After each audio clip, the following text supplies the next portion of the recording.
車をこいてる少女、あんたの笑顔で汚ければ出せない透き通る汗が垂れていた。昔と比べれば自由になったのか、黒さを知っただけなのか。知らないやつにペコペコしたり、不自由な社会の渦中に陥る。相手できずに21年目、作り方教えてよ先生。靴脱がないっぱなしの皿と服、まあこれでもいいじゃないか。生きてる時間を身に染みて感じている。大嫌いないつも時間の流れで消えてた、ある意味自由だった。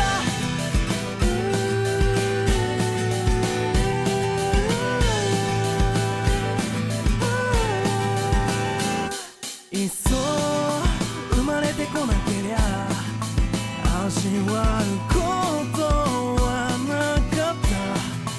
好きな人の嘘、友人への嫉妬、求める見返り、もうマジつらかったな。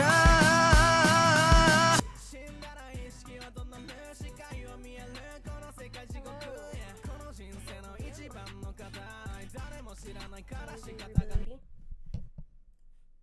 Doing today? I hope you're doing good.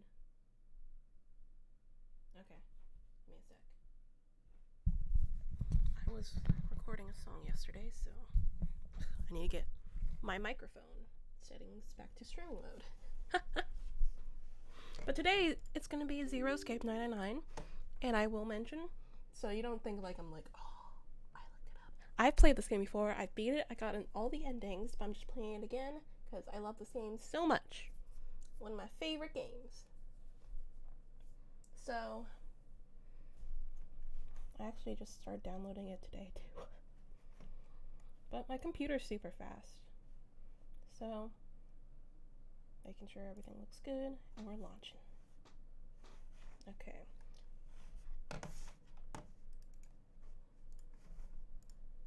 There it is. Don't worry, it'll get bigger. I need to make it bigger on my screen too.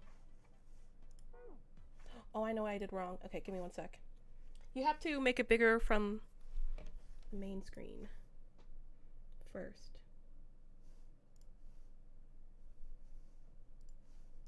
Okay.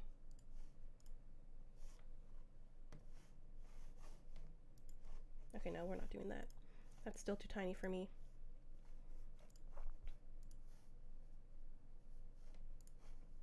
Okay.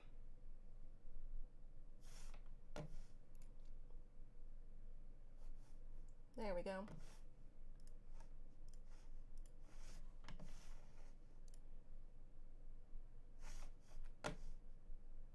There we go.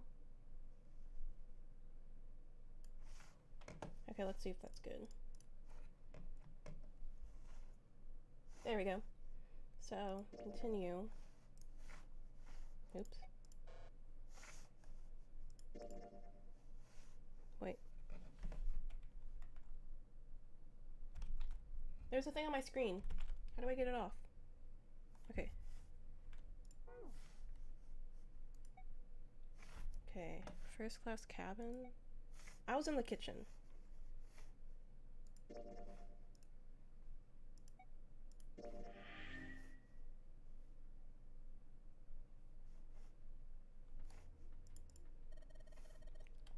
Oh my gosh, sorry, there's like this message pop up on my screen that I want off.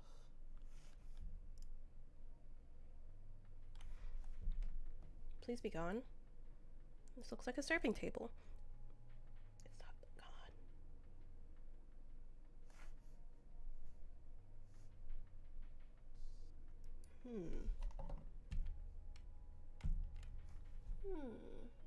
How should I get this off? Okay, I'm gonna look this up because it's bothering me.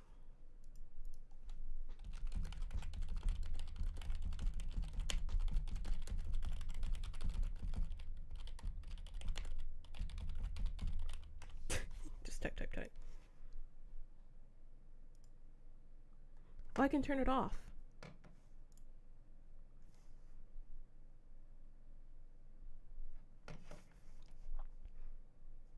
Okay.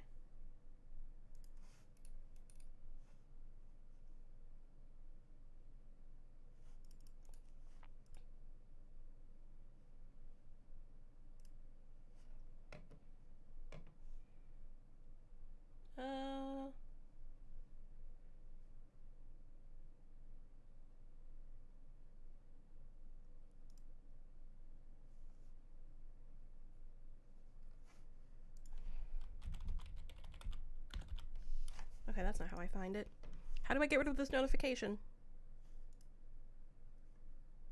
Appearance and personalization. Okay.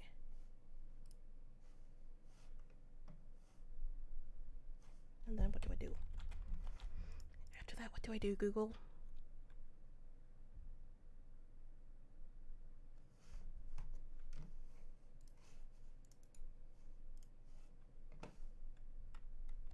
Okay, did that. Now what? Advanced display. Okay.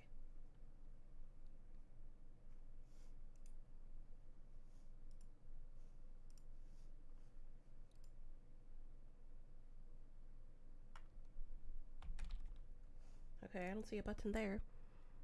You can select the correct screen resolution.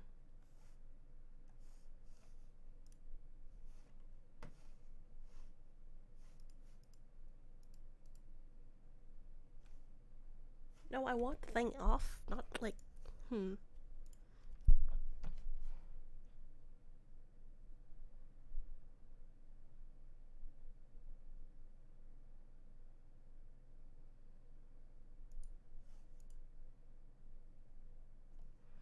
it's a different question. The preview lied to me.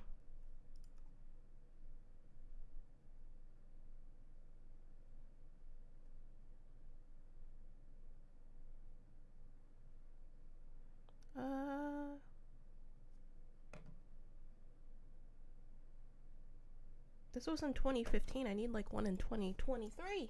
Things have changed since that time. Okay. 2022.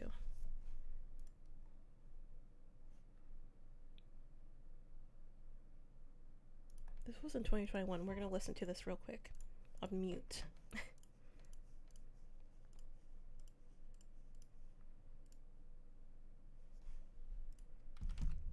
Okay, settings.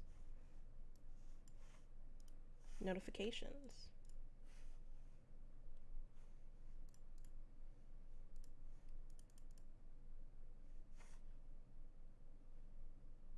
I don't think I have that. Oh, I do.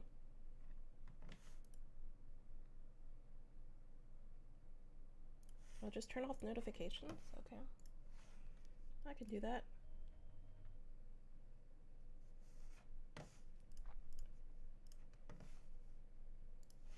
Why is my game open?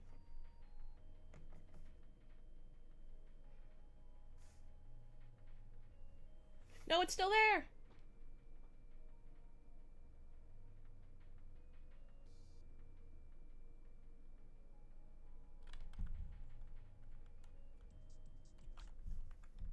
Okay, so this is not set to the right resolution. So I don't care.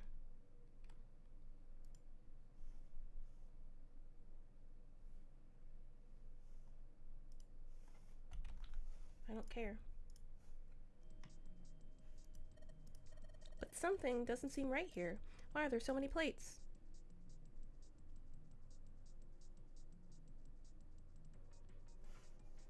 No, it's still there. Okay, I'm gonna wait a bit and see if it disappears. Hi, Sid.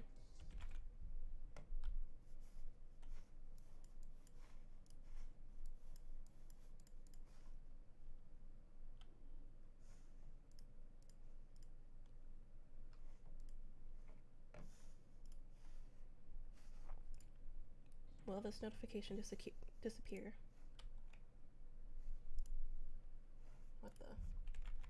What's happening?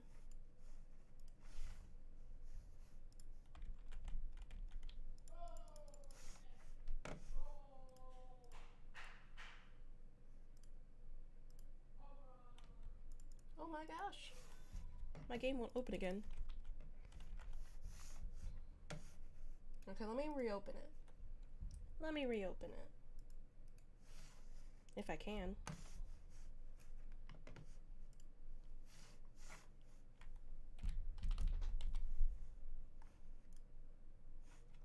Oh, okay. So give me 1 second. I'm gonna figure this out real quick.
Hopefully it's gone. Oh my gosh. I have to get that smaller. There we go. It's done. Let me just turn it down. Okay. Oops. Okay, but something doesn't seem right here. Why are there so many plates? 10. If you flip these over, they look like hats. The middle is super deep for a plate. They're soup plates. They're made that way so the soup doesn't spill. If we ever get out of here, you should treat yourself to a nice dinner out. What makes you think a poor college student has the money to do something like that? Okay. A countertop. We got a rolling pin and a colander, nothing useful in other words. It's a tank with a pipe coming out of it. Nothing really special about it. Wait, what's that? A voucher, it says. Appetizer 9, meat dish 10, soup A, seafood dish F. Yep, I'm back. Wow, this pot looks like it's made out of silver. I bet drinking tea from this pot would be really yummy. Spending a day off with June drinking tea. Could such a day ever happen for me? Jumpy? Oh, nothing. We don't really need hot water, so we should be moving on. Okay, what's in here? There's so much stuff in here. A whole lot of cans. This is probably a pantry. Oops. What about here? There's milk in here. Milk in an iron barrel. Judging by the rest, it's probably really old. Maybe we shouldn't open it up. I don't think it would be a pretty sight. I'm not actually a big fan of milk. Cheese! Oh, what's that? Hey, there's something behind the cheese. You're right. Why don't we move some of the cheese? Alright guys, time to move it. June and I need to look behind you. There's a little green bottle back there. Bottle of oil. Okay. Okay. Oops. This is Gouda cheese, the most famous Dutch cheese. If you don't cut open the casting, it usually won't go bad, so you can store it at room temperature for quite a while. So we can eat this? Most likely. I'm not hungry at all. I guess it's hard to get hungry in a situation like this. I mean, you could have blue cheese if it does go bad. Oh, okay, we don't have anything for that. All we got here is a pot and frying pan. Oh, and a pressure cooker. Well, I guess we could use some of those as weapons. What kind of idiot are you? You're gonna run around holding that thing while you're looking for the dead? Hey man, it was just a joke. Why so serious? Okay, what else? What else? A sink. It's still got water in it. There are a couple plates in there, but I don't think they're gonna help us much. A whetstone. Or waitstone, however you pronounce it. I don't know those terms. Okay, a trash can. There's nothing inside of it. Well, better than being full of rotten food, I suppose. Nothing in there. Hey Santa, digging through the trash really suits you. What the hell did you say? Listen, lady, I did you a favor. I knew you'd just piss and moan, so I did it for you. Oh my. I don't recall asking you to do anything. I ought to throttle you. Squeeze me? Does it feel colder in here? Okay. Alright, it's going. Do you think this was all part of Zero's plan? Probably. Kinda hard to believe there's the chef on board somewhere. Okay. I wonder what this drawer is. You see the metal grate on top of the grill? They make it like that so the fat and juices can drip off the meat while it cooks.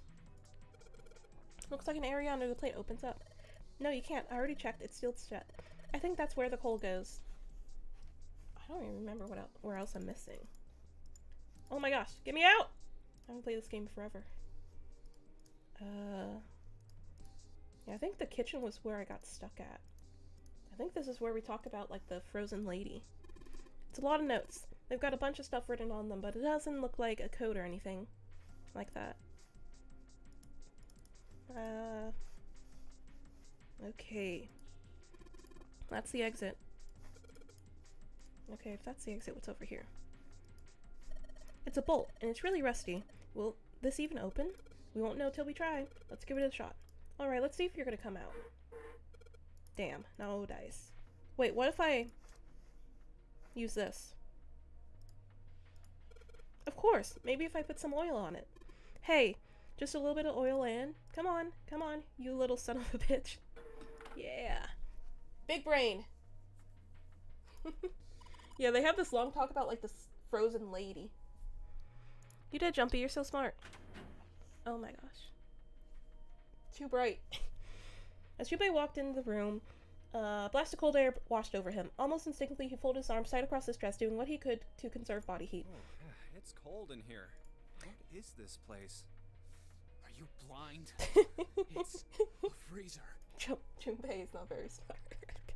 Sam's teeth had already begun to chatter, hardly surprisingly. The freezer was far too cold for someone dressed as he was. Lotus, however, was in an even worse situation. Oh, no way. That's way too cold for me. At least she's smart about it. Solid in seconds. Sorry, but I'm afraid I'll have to pass on this one. I'm going to leave the rest to you. And with that, she ran out of the room. As Lotus left, June came in. Oh, whoa. It's really cold in here. What do people expect the freezer to be? Okay, white puffs of steam hovered in front of their faces as they talked. June had already started to shiver. Hey, you don't need to be in here. You had a fever just a little bit ago. You should stay outside. We got... No, I'm fine. My fever's gone now. But... Junpei had scarcely opened his mouth. Huh?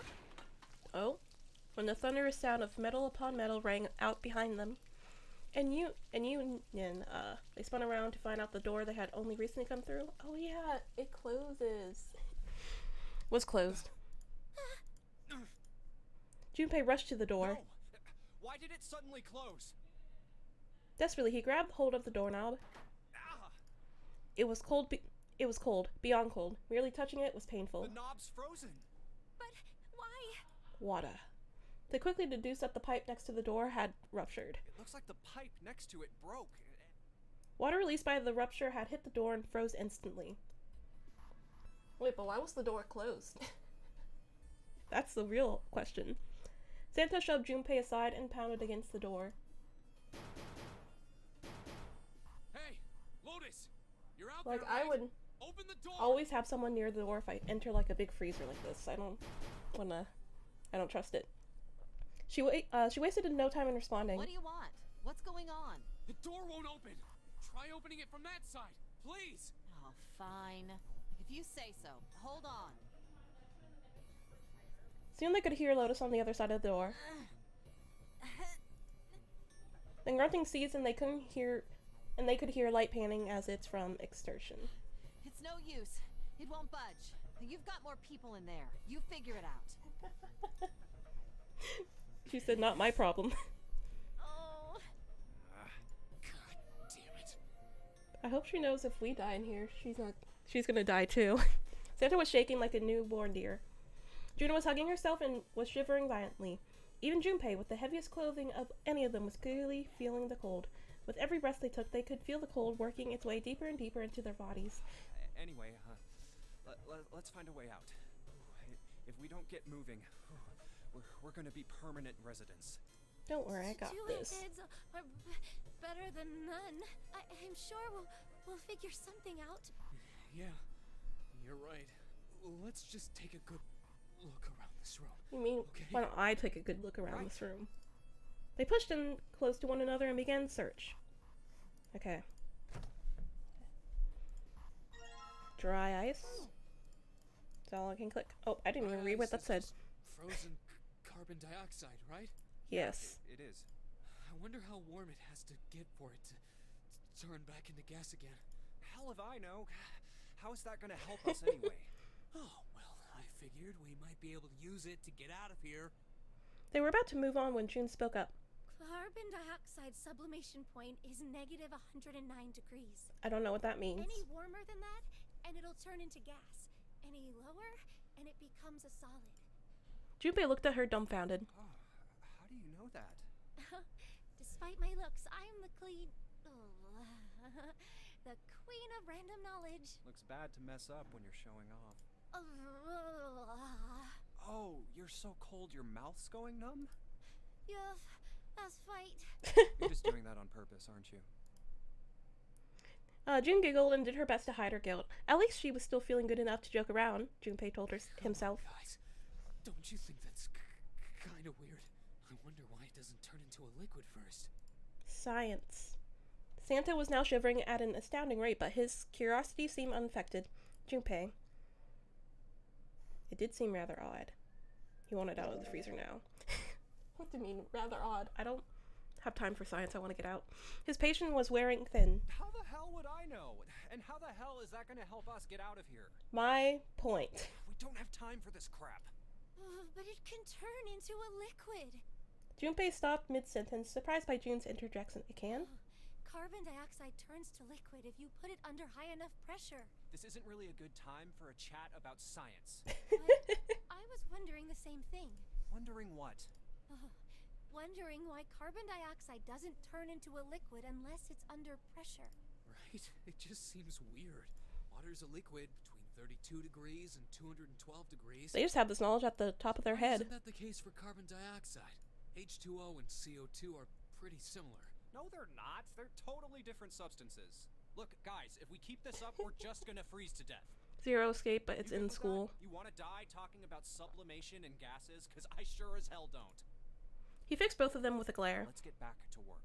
Assuming you don't want to end up like a pair of ice sculptures. Junpei turned around, the problem dealt with. Oh, but Jumpy, Or so he thought. there's a kind of ice that doesn't turn into liquid when it goes above 32 degrees. It's Ice 9. Am I right? I heard about it. Its melting point is 96 degrees. Ice with a melting point of 96 degrees. Insane. There's water that freezes at 96 degrees? Yeah, well, you could also look at it as ice that won't melt until it's 96 degrees.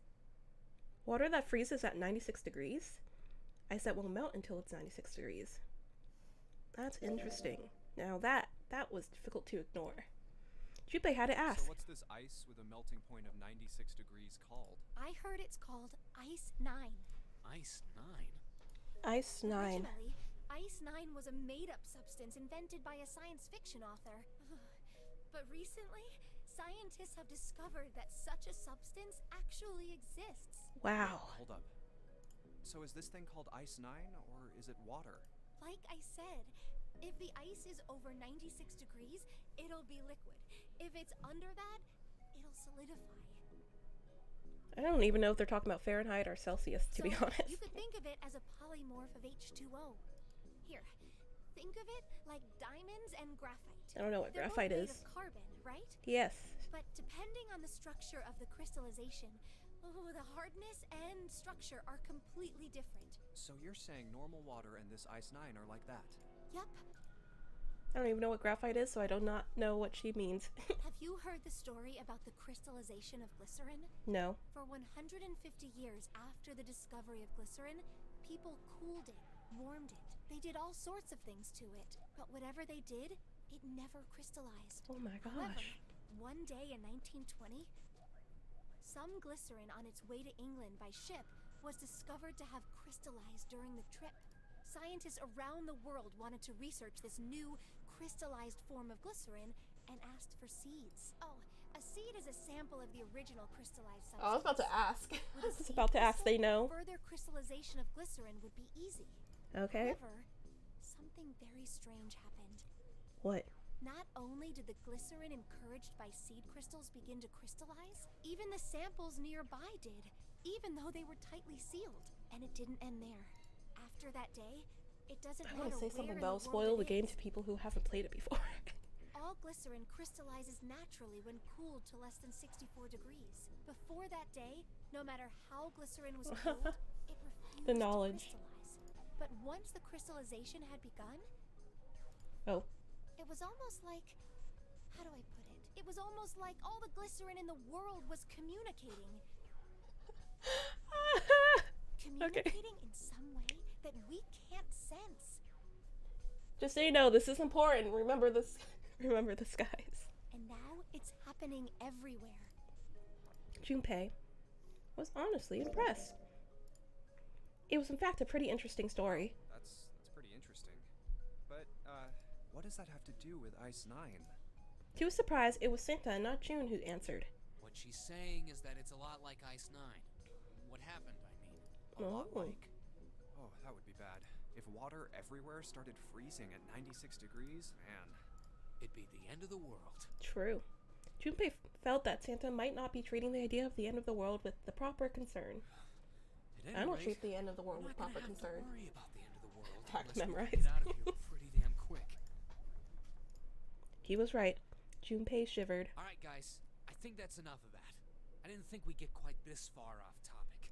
Y'all started it, not me. Fault here, but we Yeah, see? can't be around anymore. So seriously, I might go by the name Santa right now, but I didn't grow up in Iceland. I freaking hate the cold. Wait, doesn't he mean Greenland? Isn't Greenland the cold one? So let's get cracking, alright? We gotta find a way out of here. Santa stomped off, clearly doing his best to pretend the cold wasn't affecting him. Selfish, isn't he? Still, Santa was right, and it was a high time they got back to their search. Ice 9 is interesting and all, but we can discuss it more once we get out of this freezer. Junpei looked at June, nodded, and resumed his search of the room. Okay, I can finally look more. This thing's frozen solid. This pork? Yeah, seems like it. What's this thing? It looked like a tag or something. I got pork. Okay. It doesn't look like there's anything else interesting. Okay, thank you. This thing's covering something. It's frozen solid. I can't flip it over. Okay, so we gotta do with what we have, I'm guessing. Or... yeah, okay. Let's... oh, wait! Am I gonna use my pork? Didn't you find some dry ice earlier? Yeah? There's warm water coming out of that pipe. Warm water and dry ice? What do you think would happen if we put that stuff in a sealed container together? I don't know. I didn't pay attention in science. We're just gonna do it. There's warm water flowing from the pipe. Can't I? Oh, container. Okay, so, okay. Okay. How am I gonna do that? I think I need something. I need a warm container. Can I miss anything else in here? I got chicken.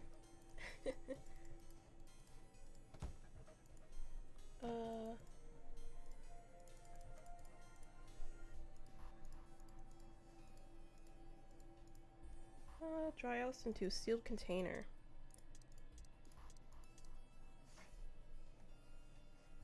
Do y'all have a container? What am I supposed to do?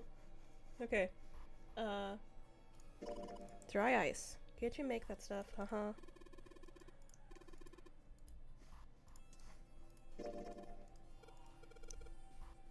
Sharpen. Okay. Chicken.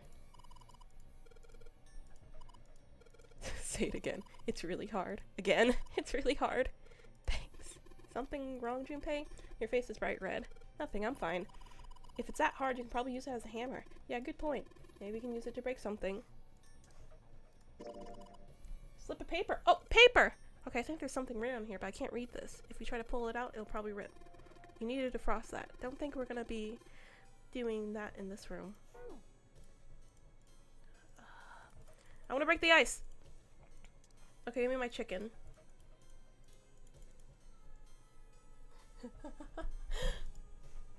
I don't have a container. Okay, I'm just gonna try combining stuff. Let's combine.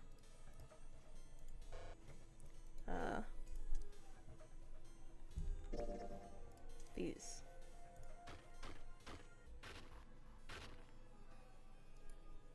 That worked? Alright, the dry ice is all in pieces now. Oh, okay, they were crushing it. Maybe I put some dry ice in a sealed container with... I got it! Am I not gonna...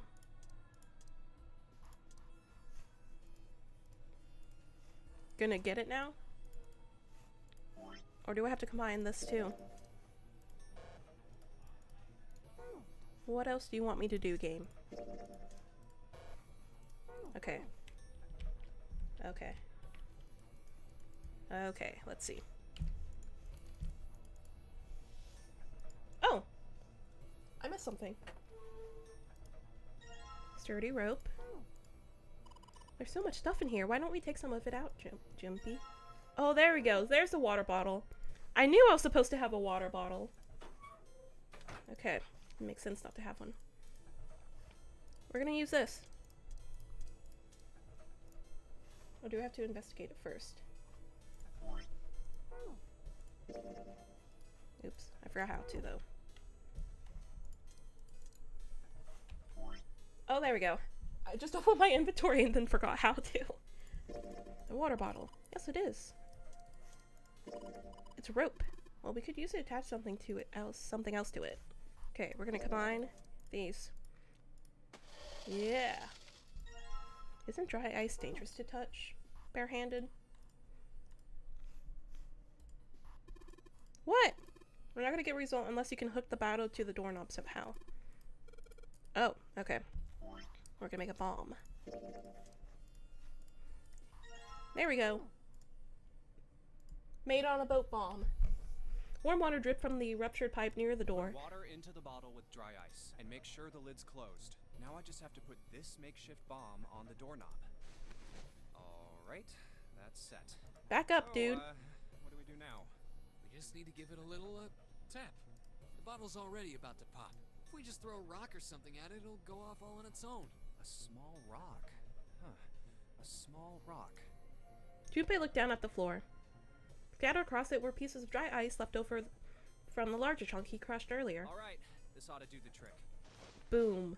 He pulled his sleeve down over his hand to keep from getting burned. Oh, so he was smart. He is smart somehow. Okay, and grabbed the chunk of dry ice. Ah, some dry ice, huh? Not a bad idea. It was a pretty good size, about as big as a pool ball. All right, guys, stand back. Actually, we should probably hide somewhere.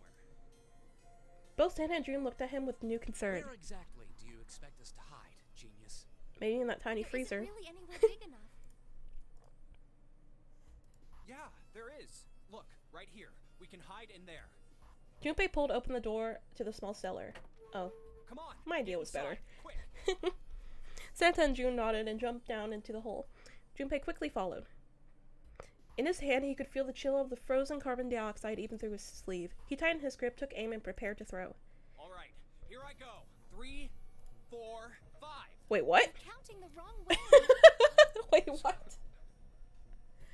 That is a really sad excuse for a joke, man. Sorry, dude.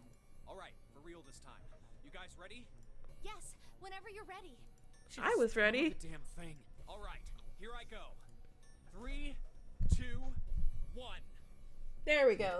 That's the right way. Junpei threw the chunk of dry ice as hard as he could. With the same motion, he ducked down into the cell with Santa and June just as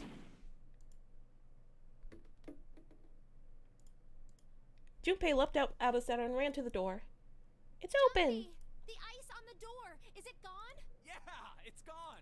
The blast must have shattered it. Yes. All right, let's see if it opens.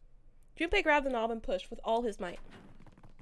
The door gave way easily, and all three of them tumbled out of the freezer at once. We're out. Where's my girl Lotus? June relieved. Oh, Santa shoved past Junpei and ran straight to the grill, which he immediately grabbed. Oh, god damn it. Hot, hot, hot, hot, hot, hot. Fuck. He proceeded to kick the grill in futile but amusing fit of Well, rage. you did just grab the grill. What did you think would happen? Hey, where's Lotus? It took Junpei only a moment to find her. She was sitting on the counter, idly scratching her chest. Welcome back. I was starting to get tired of waiting for you guys. My queen. With a great yawn, Lotus lowered herself off of the counter. Junpei clenched his teeth and walked toward her. What were you doing? What do you mean, what was I doing? We were gonna die. Oh, yeah? But you didn't. So everything worked out all right, didn't it? I love you, Lotus. What the hell? Just kidding. It might not look like it, but I was really worried. Oh, don't give me that crap. I'm telling the truth. I mean, if you died, then I'd be in trouble too. That's what I mentioned If earlier. you died, then I'd be stuck here, and I'd die too. See? I did all I could. I even looked around to see if there was anything I could use to pry open the door. But none. Didn't find anything. So, all I could do was wait. I mean, what else did you want me to do? Call the cops? It was true that there was much she could have done, but something about her tone. Junpei gritted his teeth. Fine. But there's one thing I have to ask you. What's that? You didn't close the door, did you? What? You think I closed the door on you? Why would I do something like that? It closed on its own. But I told how? you before, if you die, then I die too. Yeah, I guess so. It seemed that an accident was the only explanation for the door's closure. If she really wanted to kill us, all she had to do was bar the door from the outside. But she didn't. Well, she didn't do anything. She's only lazy, or negligent, at least. Not an attempted murderer. You're gonna regret saying that, Junpei. She's actually pretty smart. Junpei swallowed his anger and did his best to apologize. I'm sorry. I'm sorry I doubted you. Oh, yes, well, that's all right. As long as you understand. Lotus looked away and twirled her hair between her fingertips. His vengeance against the grill complete, Santa swaggered back toward Junpei and Lotus. Hey, no more screwing around, you two. Break time's over. I want to cook the meat. Especially for you, lady. You've just been sitting on that fat ass of yours while we were freezing to death. How rude! I was plenty busy. Yeah. How about you put all that energy into something besides bitching? Let's go. Yes. Okay, finally I can cook my meat. Where is it? There it is. Wait, where? Oh, where's my paper? There it is. I thought someone stole it. Guess I'll put the meat on the grill. Hey, what are you doing? What are you going to do if the paper burns? Come on, it'll be fine. I mean, it's not like it's gonna burn right away, right? We just gotta keep an eye on it, and the paper will be fine. Well, they can argue all they want, but I'm gonna keep an eye on this pork. Cool, looks like it's about time. I'm gonna try taking the paper out. Jumpy, be careful. Sweet of her to care, but I know what I'm... Ouch. See? I told you. Hey, what the hell are you doing? Hurry up and take the paper out. It's not coming out. The thing's frozen stiff. I can't get it out. So are we gonna have to cut the meat? Yeah, it looks like... Okay. Oh, I think I know what I'm gonna do. We need to find a knife. We need to find a knife.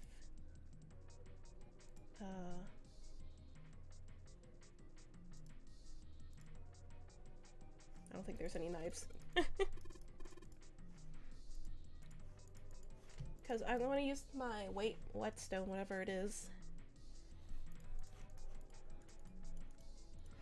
Okay, so I'm just going to click everywhere. There are some ingredients around here. Something up for us. Lotus, you can actually cook? Who the hell do you think I am? You better believe I know how to boil hot water and put it in my instant noodles. And I can boil eggs too. I feel like it might be something to do with this. It looks like you can enter numbers into this thing. Is it enough for tiring? It's probably for entering a passcode. After all, the oven door is locked. My guess is that'll open if we put in the correct code. No shit. Oh, that's my meat. Okay. Oh. I clicked the wrong door. I clicked the wrong door.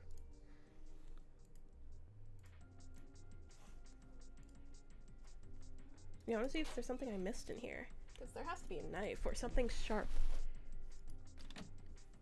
Just as I say it! Just as I say it. A rusty knife? I don't think we'll be able to use it while it's like this. The knife seemed important, Junpei thought, but it wasn't going to be as much use the way it was. It's Futile? you know, a waste, useless, pointless. Oh. Any particular reason you wanted to bring that up? Oh, no reason really. I was just thinking about futility. Huh? Why? She wasn't making much sense. Junpei tried rephrasing his Why question. were you thinking about futility? At last, she answered. Well, it has something to do with the Titanic. The Titanic? Oh, is she gonna start talking about the lady? Yep. Have you ever heard the story that the sinking of the Titanic was predicted? I have not.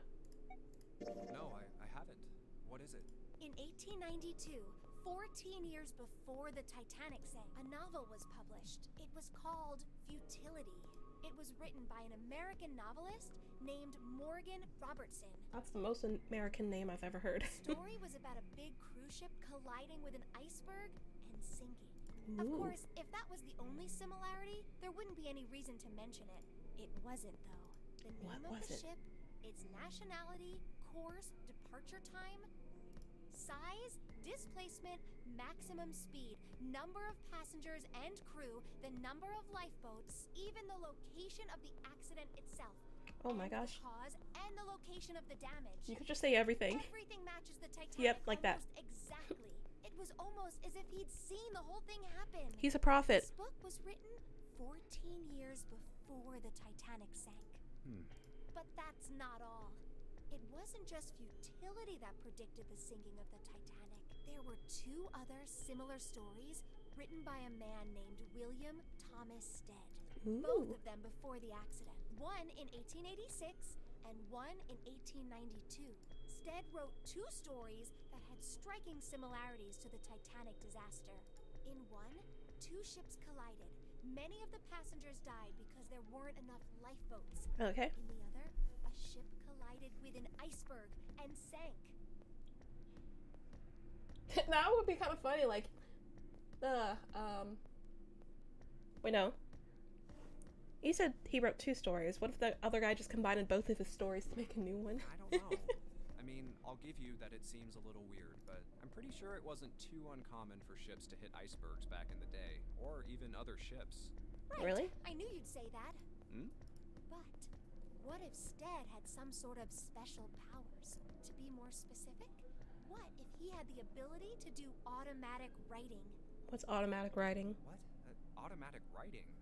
Wait, are you talking about when someone's possessed by a spirit and then they write a bunch of stuff without knowing what they're writing? Does everyone just know this? What do you mean, yes? Is this that common stuff's knowledge? below the bowl. But Jumpy, you said you believe in curses. Come on, that's totally different. Okay, let's say, hypothetically, that automatic writing isn't a total load. These guys still couldn't have predicted the sinking of the Titanic. You When never this know. Dude wrote his thing, nobody had died on the Titanic yet. So if automatic writing is about being possessed by dead people, who the hell possessed him so he could write that stuff? Oh, that is true. That's not it. What's not it? Not it. Oh. Stead wasn't possessed by a spirit. He was doing the possessing. Oh. What are you smoking? William Thomas Stead was a passenger on the Titanic. He was? He just wrote down what he saw with his own eyes 20 years before it happened. What was that called? Premonition. He decided it was probably best to say nothing. What June was saying was insane and utterly absurd. If he tried to take what she was saying seriously, he'd go mad. Junpei smiled uncomfortably. Well, why don't we talk about this some other time, okay? He can't comprehend. But Her voice trailed off and she glanced at the floor, troubled. Come on, let's get back to it. Junpei tapped June gently on the shoulder and awkwardly reached around her to pick up the knife from the box. Okay. Okay. Okay. Yeah. This is it. Come on! The blade of the knife is getting sharper by the second. I should be able to cut something pretty good with this. Okay. There we go. That should give us a code, hopefully. Alright, now I've sharpened the knife. Yeah, I cut the pork. Awesome, Junpei. Now we can cut out the paper. C plus 10 plus F. Celsius plus 10 plus Fahrenheit?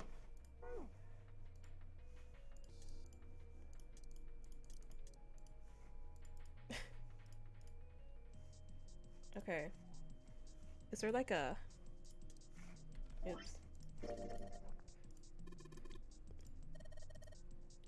Celsius and Fahrenheit. You think maybe it means corporate finance? I thought it was clever and funny.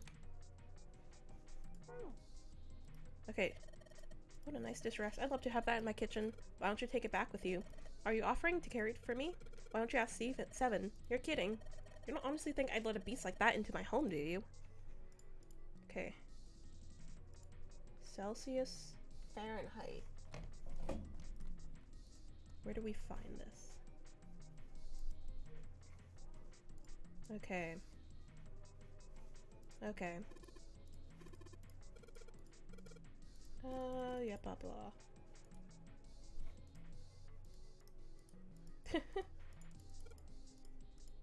Okay. I need numbers. I heard it was critically panned. I don't know, it's pretty enjoyable with a little pot. Oh my gosh. Oh my gosh, these puns. Okay. Wait, nope, not this door again. Wait, there might be someone near it. Nope. For using cooking utensils. Are you sure there's not more than that? Why would we have missed a thing? We searched that whole damn place. We put our lights on the line, man. Yeah, I guess you're right. I don't need to go back in there. I want to go back in there. Hey, is that a boiler over there? Who knows? The pipe goes up in the ceiling. Maybe, just maybe, we could climb into that pipe and get out of here. That's how people die, man. How the hell are you supposed to get into the pipe that size? Well, at least he kind of got my joke. That makes me kind of happy.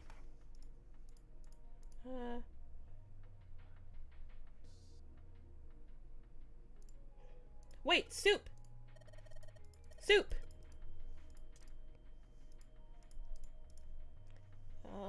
Does this have to do with dish F?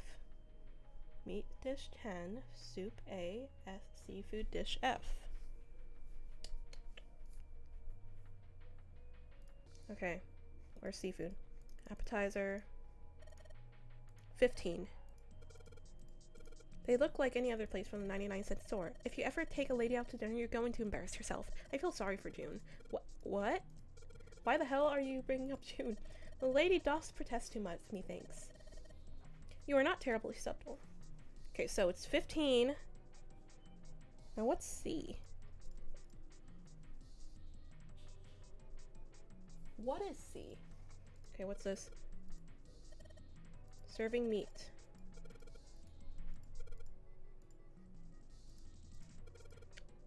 Match the number of plates on the table. Appetizer 9, meat dish 10, soup A, seafood dish F. The plates on the 9 appetizer, 16 meat, 10 soup, 15 seafood. Maybe they're using hexadecimal here. And hexadecimal is it's a number system that goes 8, 9, A, B, C, D, E, F, 10, 11. Okay. You're familiar with base 10, right? Nope.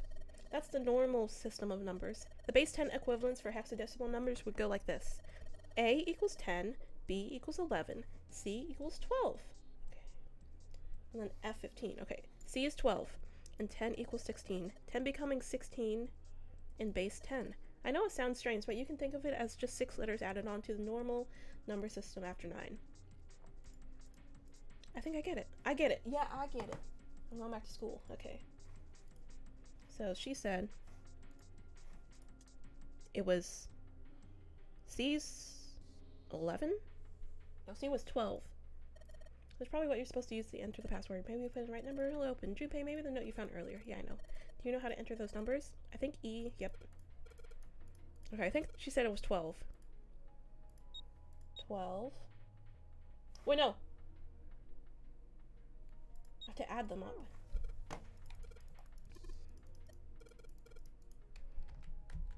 Do I have my calculator in here still? I do not. Okay, so it's like... Okay, quick math. C was 12, right? Oh! Okay. 12 plus 16 plus 15. Oh, that's the digital root. I just want equals 43.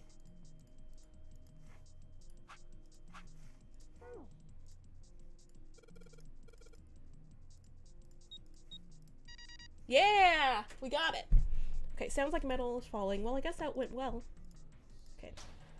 Oh, yay, the door opened. Good job, Jumpy. Saturn key. Okay, can we try it over here? Yep. Yes! I think it's unlocked now. You did it, Jumpy. Let's get out of here. Yes, let's go. You escaped. You found it. Okay. think we've been here before. It's a repeat. The middle gate stretched from a wall to wall. Beyond it were 2 elevators and the entrance to the kitchen. The elevators are over there, so that means... We're on the other We side. went to the kitchen through that door and came out on this side. That means the map was right. Looks like. Then let's use it to plan our next move. Next move? Yeah, we need to decide where to go from here, don't we? He's right. Let's get started. Let's meet up with everyone else. From the looks of it, there are 4 possible routes. Let's just keep it simple and call them A, B, C, and D. First, A and B. They both seem to connect to a room that looks L-shaped. Yeah, there were 2 doors, Oh. but they were both locked. We couldn't open them. Was that on the other side? Now, route C. This goes all the way to the main staircase. That means it's door 5, one of the numbered doors. Then do you think we would meet up with the other 4 after this hallway? Most likely. I don't Oh, think we will. never mind. Why not? Look, there by the stairs. See how the gate is opened? When we went into the kitchen, it was closed, but it's open now. Oh. What do you think? They opened it. Most likely. I would never If caught we that. take Route C, we're going backwards. That would be pointless. Then that means We go. All four looked at the map. They all looked at the staircase, its lazy curve leading down deeper into the ship. Route D, then. D it is. Yup, Route D. then we're set. Route D. Always the D. They jogged down the stairs until they reached the C deck. Everything looks okay here.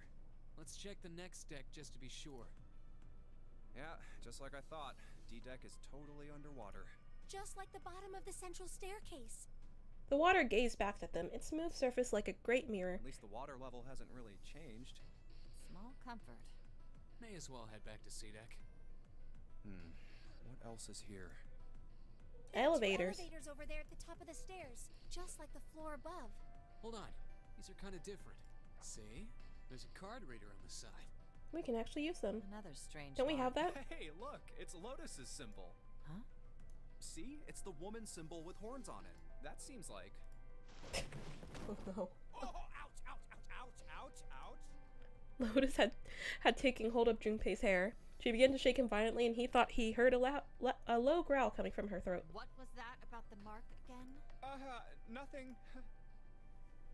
Such violence. Junpei began to wonder if she was the devil itself. With uncomfortable smile, June spoke up. This is a Mercury symbol. The horns symbolize the wings on Hermes' staff. Hermes herpes. Whatever. If we can't get this thing to work, these elevators aren't going anywhere. Don't we have the In key other for it? words, We need a key card. No, we have with the Mercury Saturn one. symbol on it. Probably. I guess we can't get on then. Let's just disregard the elevators for now. How about this hallway on the left? Oh my. Oh, there's so many doors. We just gotta split up. They weren't sure how many, but certainly enough to be discouraging. Damn it. If we try and search all these, the sun's gonna go down before we've done half of them.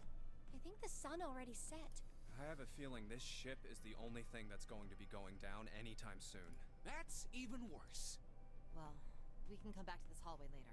Are we gonna go to Let's check AB? the hallway on the other side, shall we? Time to head back to the stairs. To the right was a small hallway. Now the right hallway. Quickly, they headed into it.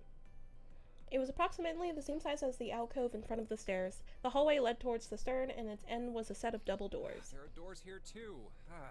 Well, I guess it's just 4 this time. Let's open them. All right, let's start with this one. Junpei nodded and grabbed the one closest to him. He gave it a small tug and felt it move. It isn't locked. I'm going to open it. Thrilled to have found an unlocked door, he threw it open. Resident Evil door opening. Junpei didn't know what to make of what he saw. What? What? Quiet.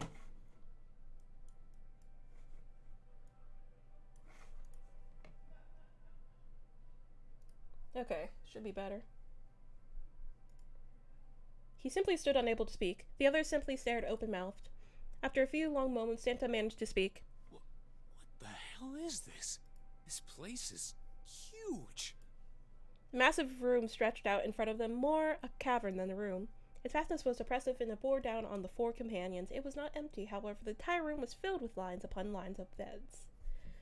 Oh, there are beds everywhere. It's like a hospital. They were simple things, little more than pipe and thin mattresses. Is this a hospital?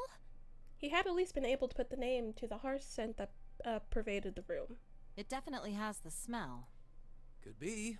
I see medicine cabinets and surgical tools. Hey, look there. The 4 doors at the end. They're all numbered. The left door says 3.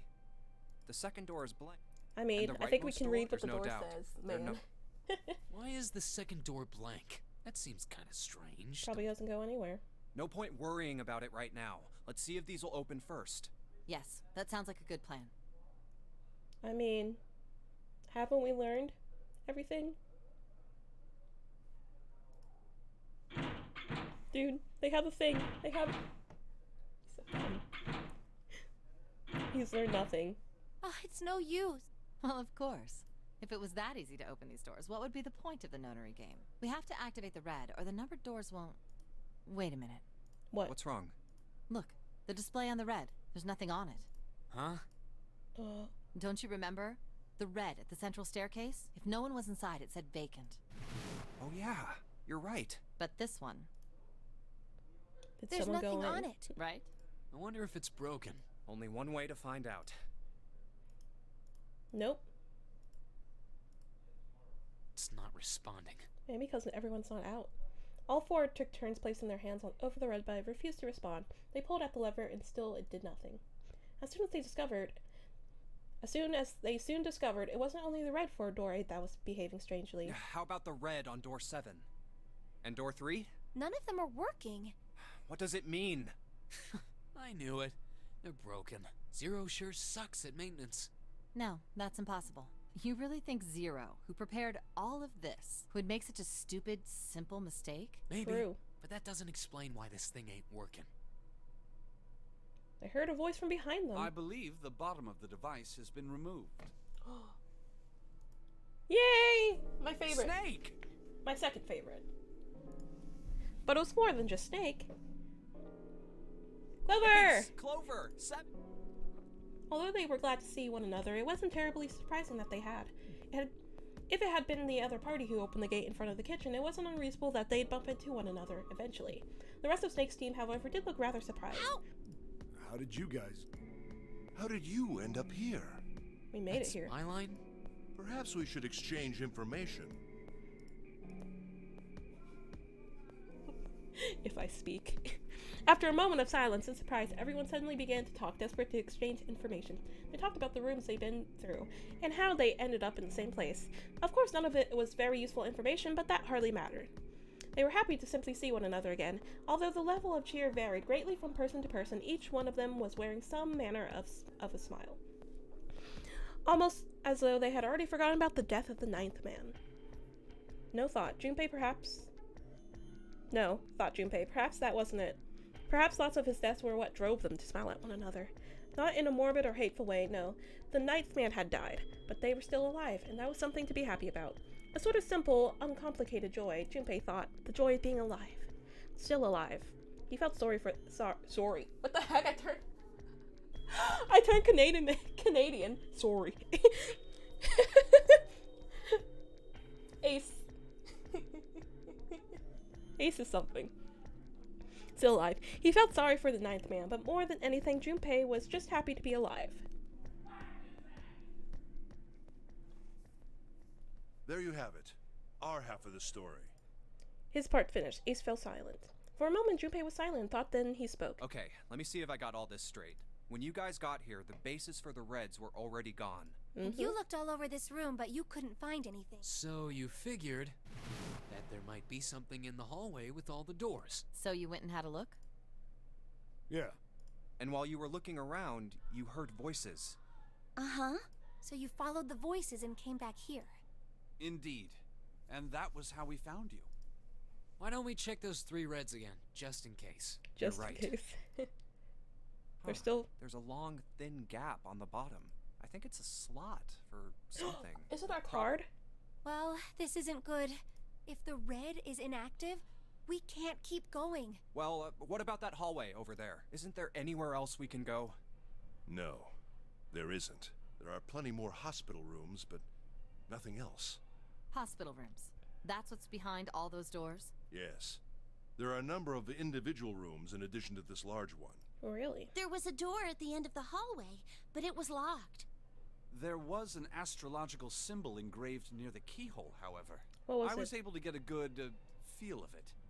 I believe it was the symbol of Jupiter. Oh no, we have Saturn. Not again. Those goddamn things are everywhere. I wonder what they all mean.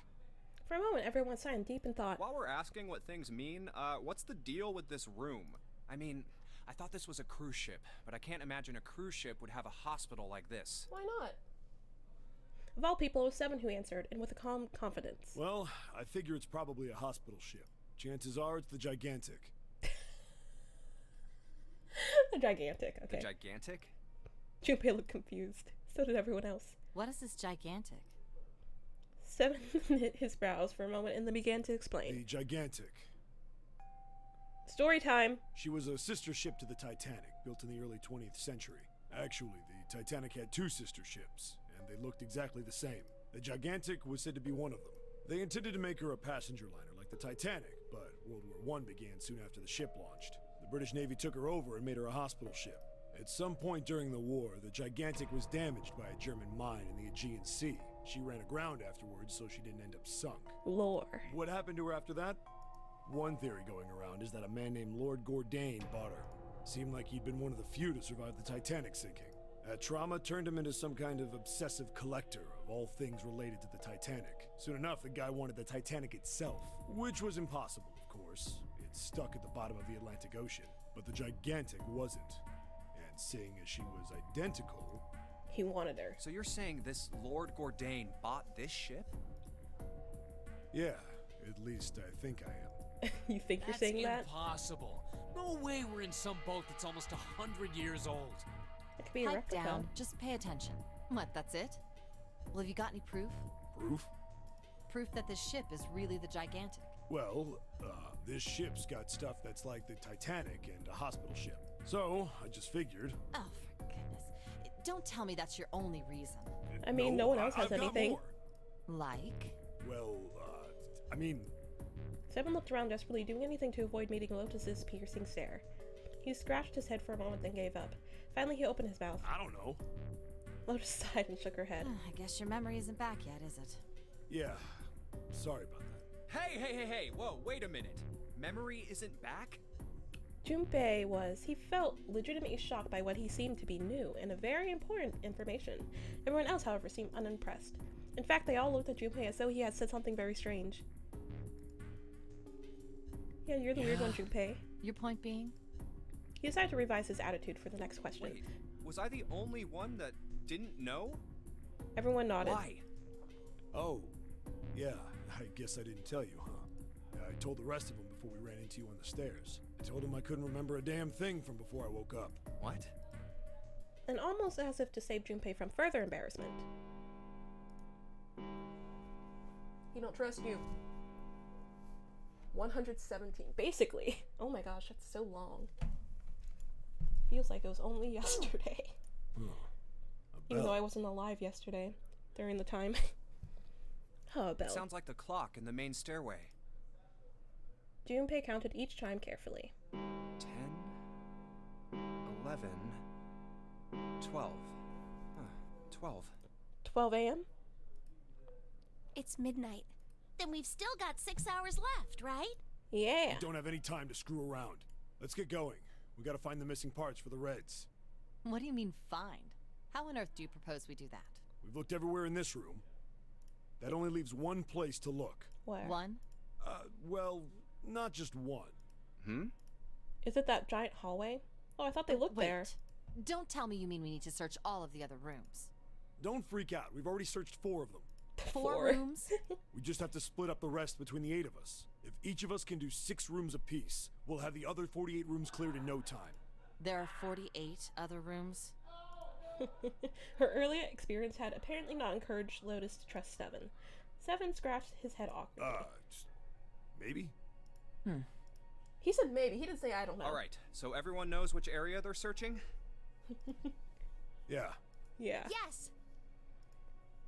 Junpei was chosen to search the rooms on the starboard side, moving from fore to aft. We'll all meet up when the clock goes off again. How about in that room with all the beds? Yeah. Sounds straightforward enough.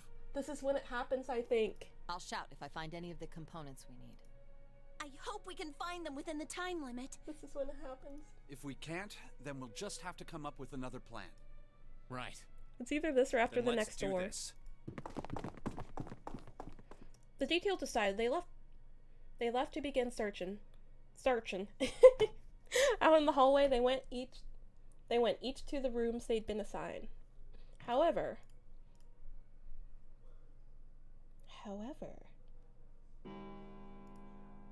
from far away, Junpei heard the bell ring. It did so only once. It was 1 It's a.m. 1. I better get back to the others. How many did we search?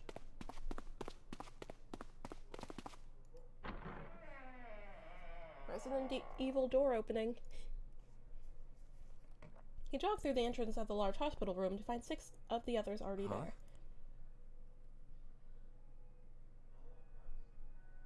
Ace, Santa, Clover, June, Seven, and Lotus. They had gathered in front of the door number 8. Or perhaps, to be accurate, they had gathered in front of the red next to the door number 8. What are they doing over there? Had one of them found the missing piece? What happened, guys? It was June who answered him. Jumpy, look! She was pointing at the red. He pushed through the others until he stood in front of it. It's open. Immediately he knew what she had meant. Vacant? Junpei sighed. Come on, guys. Who was it? I thought we were supposed to yell if we found it. Well... Junpei wondered why she was hesitating. The others looked as confused as June, but kept their mouths shut. What the hell? What is up with you guys? They all knew something he didn't, and Junpei wasn't about to leave things that way. Finally, Lotus frowned and spoke. Well, that's the thing. We don't know. You don't know?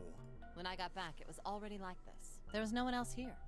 That means I was the first one back, but the missing parts were already back in the red. What? Let me see. Looked at the bottom of the red again just to make sure.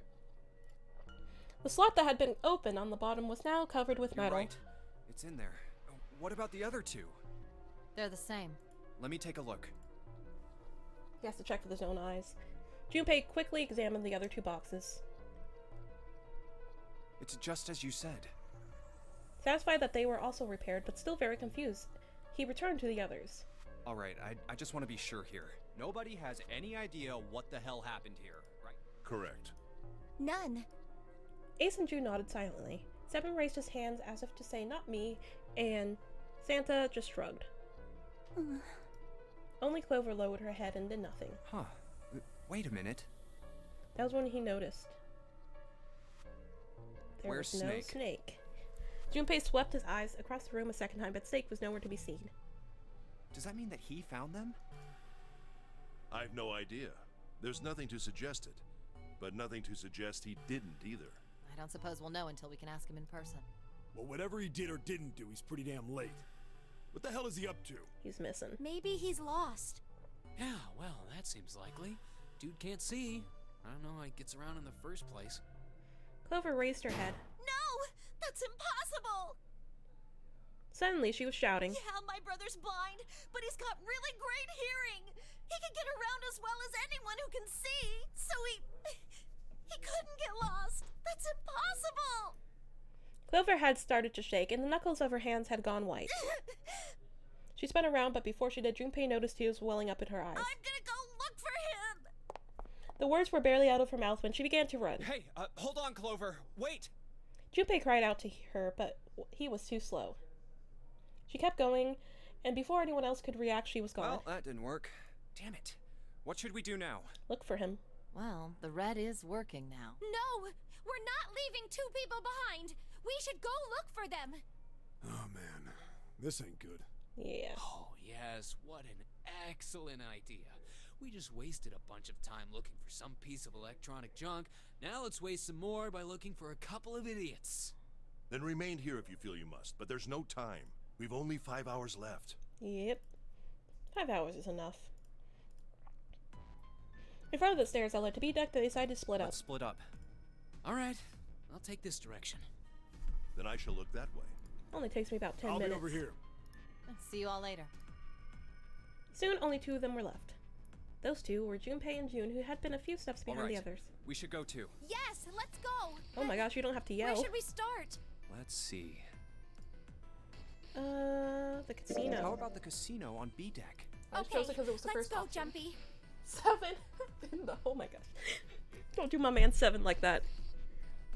They took off up the stairs at a run. Before they knew it, they were there. So was Lotus. She was leaning against the wall, examining her nails. Hey, what do you think you're doing? She glanced up at him, unimpressed. Isn't it obvious? I'm looking for Snake. I'm just not seeing it. Really? Maybe you need to look harder. I don't think that's the problem. Oh, by the way, I've got a proposal for you two. Care to hear it? Yes. What is it? Well, I don't like to beat around the bush, so I'll get right to it. Why don't we team up? Team up? Yeah. What? You need me to explain it to you? I'm saying, why don't we go through a numbered door? Okay. Even if we wanted to, that's impossible. Why? Jumpy's bracelet number is 5, mine is 6, and yours is 8. Our digital root would be 1. But there's no number 1 door in the large hospital room. The only doors there are 3, 7, and 8. We just gotta Then pull we someone add else. another person. Huh? Who? What? Isn't that easy? 7. Oh, if we add 7, 5 plus 6 plus 8 plus 7 equals 20. 8. The digital root of 26, 2 plus 6 equals 8. I could never do this math so fast in my head. It's simple, but I would not be like spitting it out. I would mess up somewhere. Then the 4 of them could go through the number 8 door. But Wait a minute. What about the other 4? Ace, Snake, Santa, and Clover. Well, why don't you add them up? that was simple 1 enough. plus 2 plus 3 plus 4, and 1 plus 0 equals 1. The digital root for those 4 would be 1. That's right. And you know the number 1 door isn't in the big hospital room, right? Of course I know that. No! I'm not leaving Are- Clover Are behind. you saying you'd leave them behind? Of course not. What kind of woman do you think I am? Once we get off the ship, we could come back and rescue them, couldn't we? When they Then we die? wouldn't really be leaving them behind. Don't try to lie to us. I don't think you do anything of the sort. Really? Why do you think that? You remember, don't you? We have less than 5 hours left. Even if we manage to escape, there's no way we could come back to rescue them in less than 5 hours. Well, you never know until you try. No, you're not thinking this through. Even if we brought 7 with us, we wouldn't be able to get off the ship. The 4 of us couldn't open door 9. It is Yeah. hidden, but an exit can't seek a way out. Seek a door that carries a 9. Yeah, that's right. The digital root for the 4 of us would be 8, so we'd have to add Ace to make 9. So we're gonna That's take right. Ace instead. Unless we bring Ace too, we'll be stuck. Lotus scratched the back of her ear. Well, that's unfortunate. Unfortunate. That's all you have to say? She's a girl boss. She didn't sound particularly bothered by what Junpei said, nor did she seem particularly surprised. Well, let's try and find another way, okay? A way to get out of here with all 8 of us. That's impossible. Are you being serious? And you do know that only 5 people, at most, can go through one of the number of doors, right? The number 9 isn't going to be an exception to that rule. Oh yeah. Regardless, at least 3 people will get left behind. Huh. Yeah, I guess that makes sense. The moment he said it, Junpei felt a chill run down his spine. Wait just a second. You're skipping over a really big detail. Yes, what she said was true, but how Lotus could remain cavalier about so terrifying a prospect was beyond him. Really okay? That means 3 people will die in the end. Are you okay with that? I think she's thinking that she's gonna get out. That's just... Because I literally just said if they want 8 to get through the door, they need to bring Ace to make a 9. So she's probably You think I could have a moment alone? Oh. There's some things I need to think about. never. She's going through something. Junpei and June turned and began walking away from Lotus. That didn't turn out to be a very pleasant conversation. Yeah. Junpei's heart felt heavy and his steps sluggish, but he told himself pessimism would get them nowhere. Well, regardless, So he forced himself to smile and turned to June. let's just focus on finding Snake for now, okay? Yes, you're right. We can think about those other things later. Yeah. Junpei nodded. All right. Where should we go next? Okay. Hallway with all the rooms. Let's go back downstairs and check out that hallway with all the doors. Together they ran down the stairs. Oh, it's Ace. Ahead of them, further down the hallway, they spotted Hey, Ace. Snake! Where are you? Answer me if you're there! What should Junpei do? I don't want to talk to him. We'll let him handle it. Why don't we just leave this area to Ace? We can go somewhere else. I don't mind, but where? Well, let's see. First class cabin. Let's go check out the first class cabin. Okay, I'm coming with you. They quickened their pace and headed for B deck. Outside of the first class cabin, they found Clover. She was standing in front of the wall. She was staring at a meaningless point on the wall, her eyes blank. What should Junpei do? We're gonna talk to her. Are you alright? He did his best to sound friendly, but Clover didn't respond. Look, I know you're really worried, but... He could think of no words to say that didn't sound hollow and fake. Junpei hesitated. Clover was so consumed by worry and fear that Junpei feared it would crush her. At least he's nice about it. Her actions didn't surprise him. She had suddenly lost her brother, who she seemed to have been very close to. Alone. Her voice was thin and barely audible. Alone. Hmm? Alone. Oh, poor Clover. I said leave me alone! Suddenly she was screaming. You're so annoying! looking at you guys is pissing me off! Go away, okay? Just go somewhere else! Stop bothering me! Junpei was taken aback. Such anger and hate. June's eyes had gone wide with surprise as well. Why are you still here? Didn't you hear me? Huh? Fine, forget it. If you aren't gonna leave, then I'll just... Alright, let's go, June. Yeah. Poor Clover. I love Seven. He's dumb, but at the same time he's smart. Tall, friendly giants. He fits that category. As I did, Junpei glanced back over his shoulder to see Clover wiping tears from her face. Clover had driven home the misery of their situation, but Junpei told himself that getting depressed would get him nowhere but depressed. We really need to find Snake, for Clover's sake. He did his best to push away the misery and depression and force a smile. So, where do you think we should go next? Okay. Where can we go back? Let's head back to the large hospital room. Alright, that's Wait, probably the best idea. He keeps saying, like, where do you think we should go next? And then he's like, oh, let's go here. Doesn't even give her a chance to speak. Together, they ran down the stairs. Hey, wait. That's... Santa. On the way back to the large hospital room, Junpei and June noticed Santa standing next to the number 3 door. Junpei paused. What should Junpei do? Talk to him. Junpei and June walked up to Santa. What are you doing? What? You can't tell? I'm checking out the red. Why? Is there something bothering you? What? It's not bothering you? Huh? The guts of this red. Why wouldn't you wonder who the hell put it back in here? Yeah, that's true. Well, I'm curious too, but... Who do you think did it? Santa's eyes narrowed as he looked at June. She shook her head. I don't know. Well, what about you, Junpei? Who do you think fixed this thing for us? 0. I think it was probably 0. Why? Isn't that obvious? He's the guy who set this whole thing up. You don't think that should mean the opposite? Seems to me like that means he didn't do it. I mean, who do you think took that stuff out in the first place? Probably 0. Yeah, exactly. And why the hell would he put them back in after he'd taken them out himself? It just doesn't make sense. Why do all that work? Maybe he wants us to have less time. Yeah, I guess that makes sense. So, what happened then?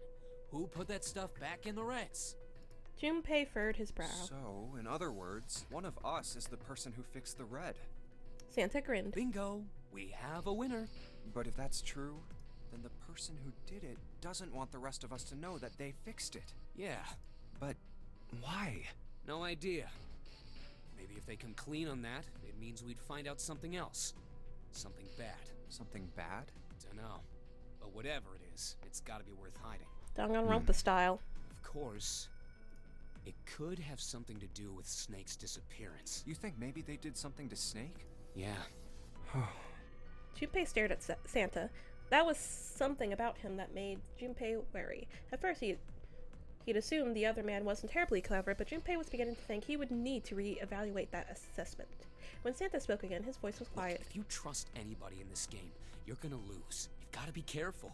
The person you trust the most could turn out to be the one who stabs you in the back. With that depressing suggestion, he turned and quietly walked away. And that's that, I guess. Well, I think we're gonna have to talk to Ace. Junpei and June looked at one another and smiled awkwardly. Yeah, we're gonna have to talk to him, okay. Oh, we can finish! Okay, yeah. They looked everywhere they could think of, but Snake was nowhere to be found. Snake hasn't been anywhere we've searched.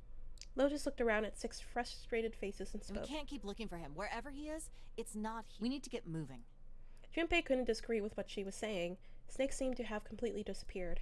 There was no point wasting any more time. The others seemed to be having similar thoughts, but they stayed silent. Finally, Seven spoke. We don't got a choice. Lotus is right. I actually don't remember how Snake ended up disappearing, though. We're not gonna find Snake. That's the one thing I don't remember. There's a problem, though.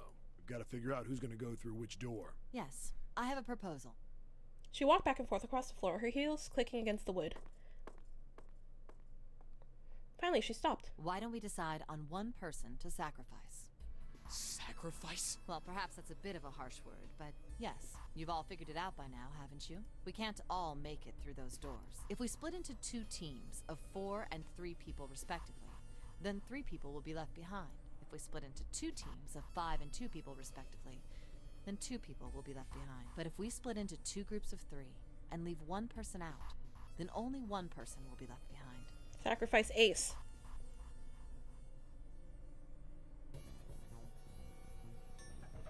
Leaving behind 3 people with 2 teams of 3 and 4. She was right. It wasn't pleasant, but she was right. There wasn't any way that the numbers worked out. If one group was 4, the other group would always have a digital route that didn't match a door. When Seven spoke, his voice was strained. Then you're saying we gotta decide who's gonna stay behind? Yes, we do. Given our circumstances, it's logically and morally the best solution. If the other 6 are to survive, then 1 person has to sacrifice themselves. No, that's too cruel. What's so cruel about it?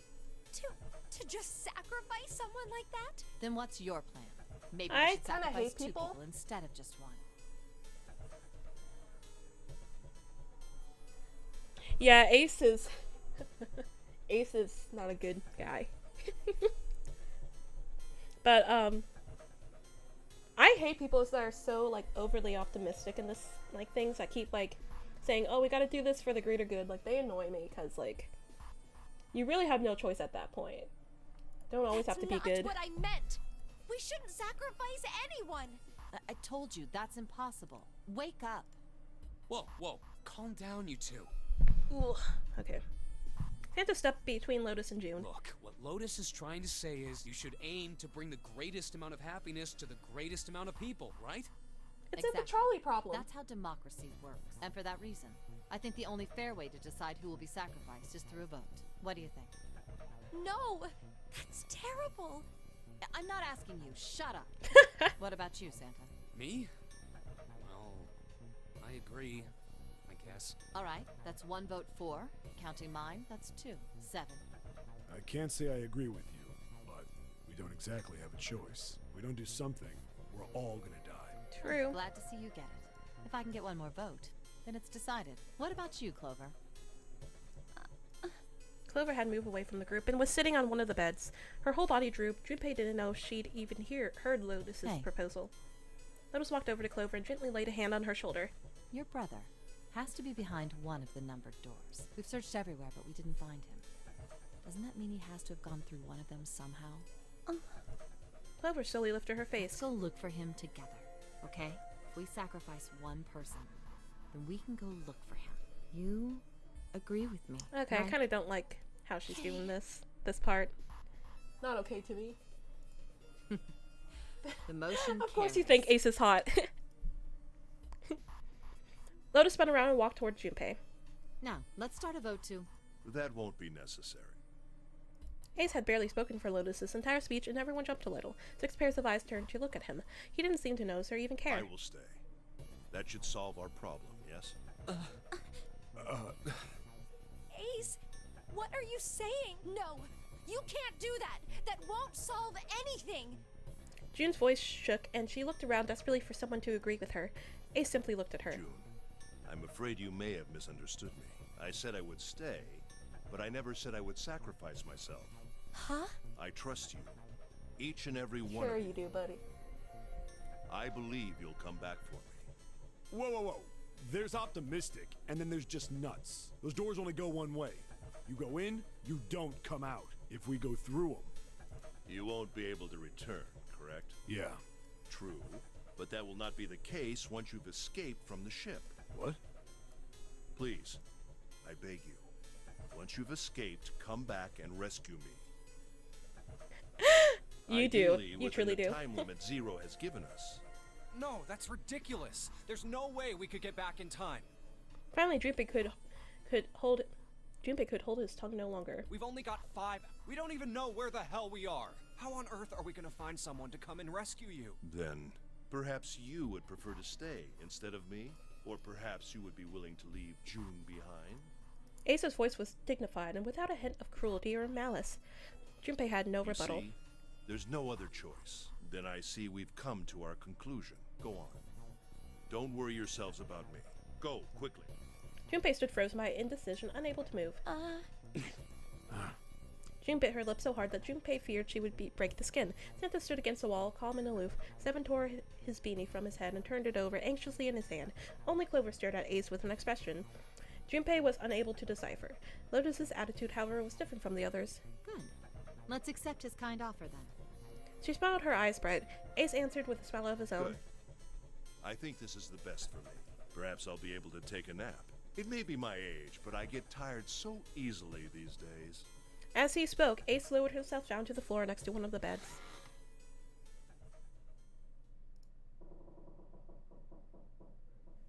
But, bye! Thanks for coming. The thing is, I think I have to go through a room with Ace to get the true ending. In some sounds, the only sound was the sad metal of the whale's ship. Unsurprisingly, it was Lotus who spoke first. What are you waiting for? We're wasting time. Why don't we hurry it up? As if a spell had been broken, the others all began to talk at once. You're right. We should get going. That's all we can do right now. 7. Seriously. Honestly, I was getting kind of sick of listening to you guys talk. You too, Santa? I have to find my brother. You do you, Wait, Clover. All of you, let's just calm down and think about this. There has to be a way to get everyone out. There has to be. Right, Jump? Say something. Yeah, let's think. There's gotta be another way. His words sounded hollow and fake. Fine. Forget about it. I'll figure it out on my own. She spun around and ran towards Ace. He had slumped down next to the bed when June grabbed his arm and pulled. Ace! Come on, Ace. Please stand up. You can't give up yet. We just have to sit down together and think about this. We'll figure out a way that we can all get out of here. Then it happened. Ace fell forward. He slumped over onto the wooden floor, his body folded in half like a boxer out cold. June cried out and dropped to her knees beside him. She put her arms around his neck and did her best to lift him up. What happened? Ace, say something. She shook him frantically. His eyes fluttered open. I'm all right. His voice was weak and slightly slurred. How are you all right? This. He held out his left arm, slowly opened his hand. A syringe? In it was a syringe with a small vial. The vial was empty. It only erased a few drops clung to the sides. The label trapped inside of the container. Soperil beta. Soperil beta. What does this do? Did you use this? Yes. It's just anesthetic. I'll be... Anesthetic? I found it earlier while we were searching the hospital And you just rooms. use it. Just use a random needle. I thought it might be useful. I didn't think I'd be using it on myself. Why did you do this? Didn't I tell you? I'd like to take a... I really am. Very tired. Junpei knew that wasn't why he'd done it. Ace had injected himself with an anesthetic to first stall Junpei and June's attempt to bring him along. If he couldn't move, there was nothing they could do. He injected himself so that they would be forced to leave him behind. Ace. Is there something you want to say? I just like to sleep a little. Could you keep it down? No, don't, Ace. Don't fall asleep. You feel warm. So comfortable. I think I'll have a nice dream. Ace's eyelids drooped further and further, almost as though he were dying. Ace! Ace! She shook his shoulder again and again, but this time he didn't respond. Only the gentle rising and falling of his chest told him that he was alive. Junpei was relieved to see he was, in fact, still breathing. Let's get him up on a bed. He lifted Ace up off the floor and laid him on the bed he'd been leaning against. When Junpei turned around, Lotus gave him a look of pity. Well, we really don't have a choice now. We can't let his sacrifice go to waste, right? Like you even mean that. You say something? No, nothing. It felt wrong, but he had to agree. Then suddenly Santa spoke. Yeah, but we're not done choosing yet, are we? Huh? What do you mean? Well, we haven't decided who's going in what door. Ah, yes. Yes, that's true. Enough of this screwing around. Let's decide. Yeah, I'm You aching first, to solve. Lotus. Which door do you want? I want door number 8. It's the same number as my bracelet number. Got it. You're 8. You're next 7. Which... I'll take 7. I can't get along with that old lady. What? What did you just say? His face distorted by rage, Lotus took a step towards Seven.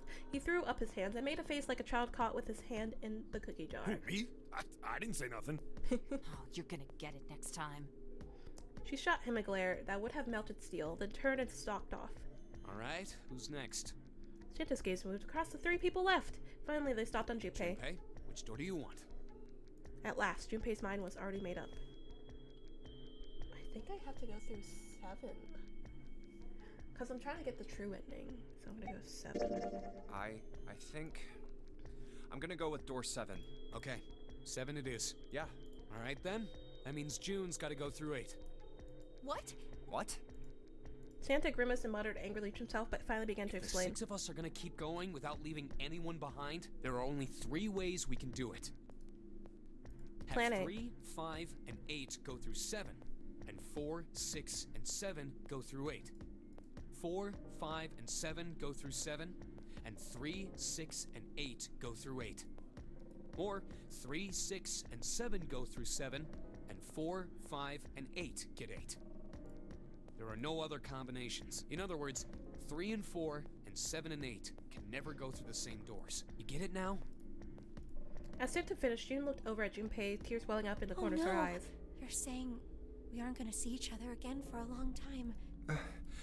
Junpei felt just as June did. He wanted to be at her side through whatever trials they were prepared to face, but he knew if they were to survive, he had to swallow his feelings. In order for the 6 of them to move forward, he and June had to be separated. He looked at June. He was scared to lose her, but he swallowed, steeled his resolve, and did his best to smile. Hey, You're not even that close. come on.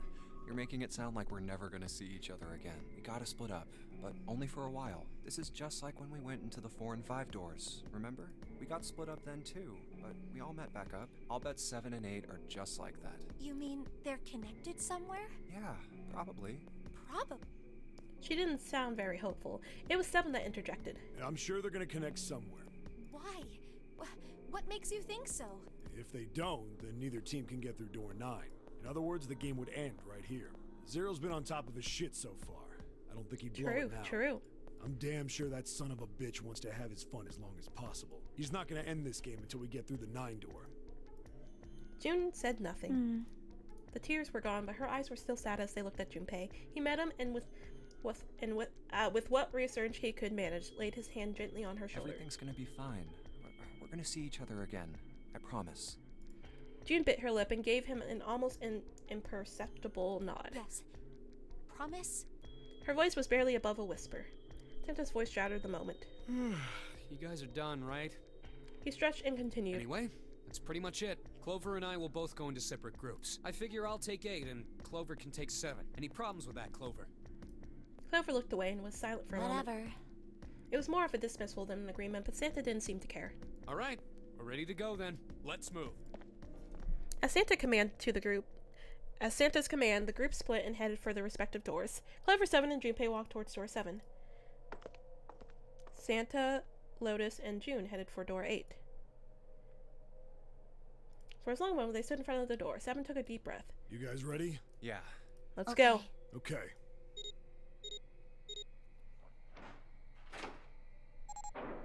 Gotta run. It's open. A narrow hallway stretched out before them. 7 and Clover leapt through the door. Let's do this! Hurry!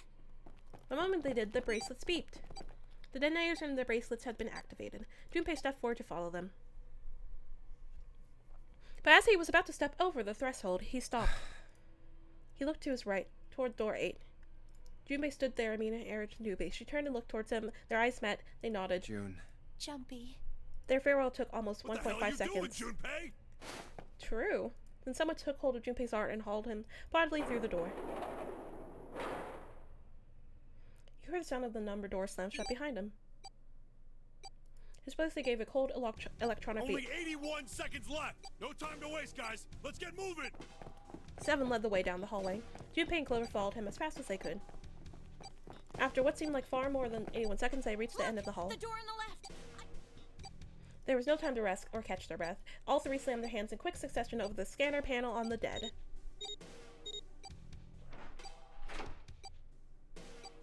They were safe. Still trying to catch his breath, 7 leaned heavily against the wall.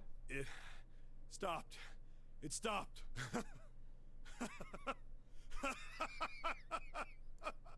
His smile seemed forced and a little crooked. This is the second time we've gone through one of these numbered doors, but whew, you never really get used to it. He stood up straight, no longer out of breath, and wiped some of his sweat from his head and neck. Clover smirked at him. I would have thought a guy your size would have bigger balls than that. What? What the hell did you just say? Say it again! I dare you! You have no... You little... You wanna die? I'd like to see you try. You fucking brat! Alright, let's go! Hey, He's calm fighting down, with a guys. child. This isn't the time for this. It's not gonna do us any good. We gotta escape, guys. Gosh. Junpei sighed. Sometimes he wondered if the doors and the puzzles were really the greatest challenge they faced. Wait here for a minute, alright? I'm gonna go see if there are any other doors. Okay, they didn't respond, but Junpei wasn't in the mood for a conversation anyway. We just came through this door. And of course it's shut tight. Stop check. There's a short hallway Oh on my the gosh, left he's here. dumb. And an iron wall. I doubt I can get through it. At last he gave up and returned to Seven, who was tapping lightly on the wooden door. This door's the only option we've got, right? Yeah. Looks like it. Hey, something's written on the door. On that iron plate. It says operating room. If this thing's telling the truth, there could be body parts inside here. Cool. Well, this is probably not going to be pleasant. Something about it made Junpei feel Well, nervous. there's no point to standing around. Might as well go in and see what's waiting for us. Yeah. Seven grabbed the brass knob and slowly opened the door. The creak of the hinge sounded like the groan of an old woman. What's wrong? No, it's nothing. A chill snaked its way down Junpei's spine. Let's just go. Quickly, he gathered what courage he could and took the first step into the room. Seven followed with Clover right behind him. Huh? Part of the room, which just past the door, was obscured by a screen. What the hell is this? Why don't we take a look? Hey, Clover! Clover's curiosity got the better of her, and she darted past Junpei to prefer the room over there. Her scream nearly blew Junpei's eardrums. Clover! Her and Seven ran towards Clover to see what frightened her. Hey, what's wrong? They rounded the screen, and the cause of her outburst was immediately clear. A wooden dummy. What the hell is this? It was something that looked kind of like a human, lying across some sort of bed. No, not a bed. An operating table. The table sat on a rusty steel lift, and a cluster of bright operating lights shone down on it from the ceiling. We should probably take a closer look. Yeah. We should. Slowly they approached. As they got closer, it became clear that it wasn't a body at all.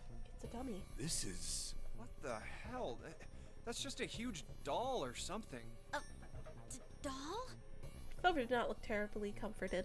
Slowly she approached the operating table and looked as intently as possible from as far away as possible at the thing. Junpei could see her relax. You're right. It's only a doll. Man, it really scared me. She heaved a great sigh of relief and wiped a few drops of sweat from her forehead. Seven smirked. Well, I guess it would have been weird if you actually had any balls. Shut it! Don't you start with me, fatty. Oh, what's this? You want a piece of me, short stuff? Yeah, bring it on, you whale! Hey, guys, not again, okay?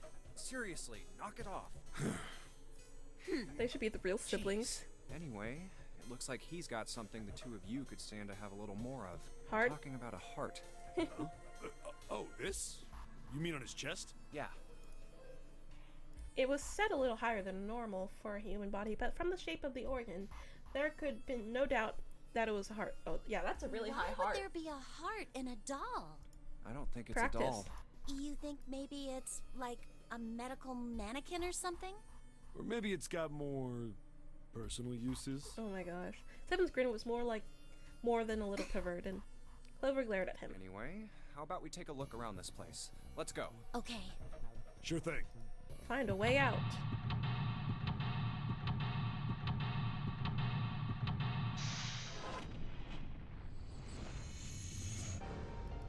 Okay.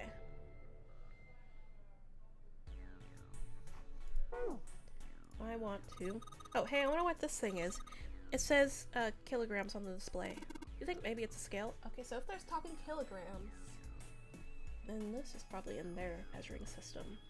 So it's Celsius. They use this for surgery, right? Let's see, syringes, cups, a plate, these sort of scissors thingies. Okay, can I get anything else here? Nope. Okay. Oh! Another medical mannequin. From the looks of it, this one's a chick. She has a name too, you know. Lucy. Poor thing. Looks like Miss Lucy only has a head and a left arm. Maybe we're supposed to gather all her parts. Okay. Wait, actually, I'm looking there. What's this thing? It got short iron legs. Maybe it's a heater? There's nothing inside it. A fake chest. Okay, that's probably for her. Maybe you're supposed to heat something like that gauze to kill bacteria. That's a boiling thing over there. There's something on the lid or drawers. Okay. Oops.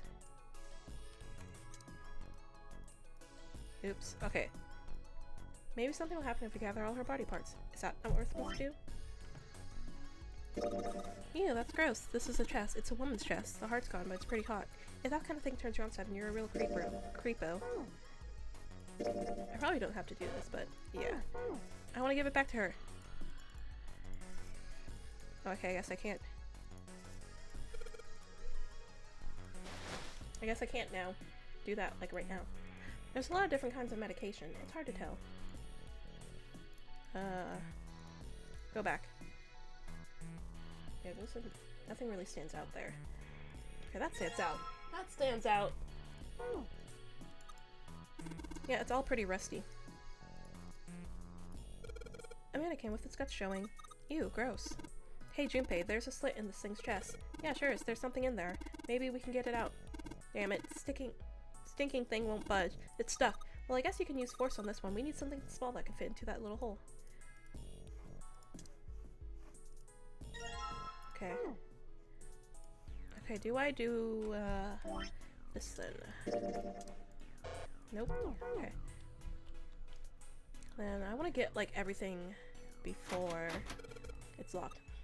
We can probably find the key if we just look some more. Let's look somewhere else. Oops. Okay, then. Yes. Okay. Nope, we can't even go in there. We have to finish here first. Okay. That's fine. That's fine. Oh, there's like a woman. You mean Lucy? Yeah. Hey, this thing says something too. It says John. Miss Lucy over there has only got a head and left arm. Looks like John's still got all his parts though. What the hell's going on here? Okay. Can we not do it on him?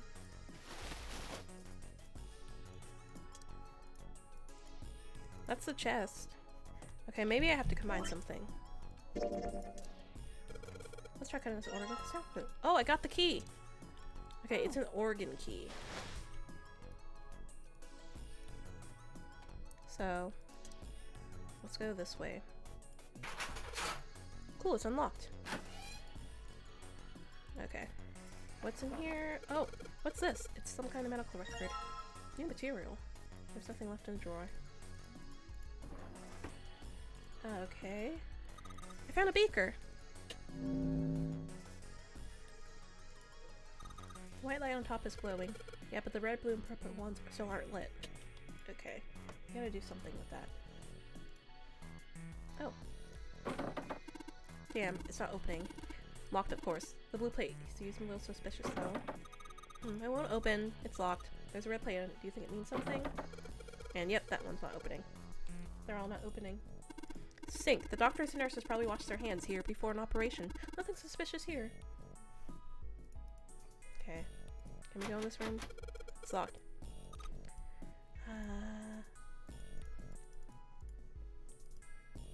What's this? A light switch? Doesn't seem to be working. What the hell are you doing? Don't you want to get out of here? But I'm tired! Okay. Let's go to the other room. Awesome, it's unlocked. A rectangular table. I want to people mix medicine on it. There's a note on top of the table. It says iron 1, salt 2, water 3, carbon dioxide, question, ammonia, ethanol. What do you think this is hint for? Maybe got something to do with this box? Blue liquid. Red liquid. Okay. Junpei, there's a bottle of iron powder on the shelf. How do you know it's iron? The label says FE. FE stands for iron, right? Okay, I'm just gonna stop reading. Do you think Seb will show up if we put it on him? Can you say something? I just wanna... Dihydrogen monoxide. Okay, CO2. that all I can get from here? An H3. Oh, that's ammonia. Okay, so I think we gotta do something with these. Let's put in the blue liquid. Oh. Oh. Hey, the blue light turned on. Oh, I know. Okay, I know.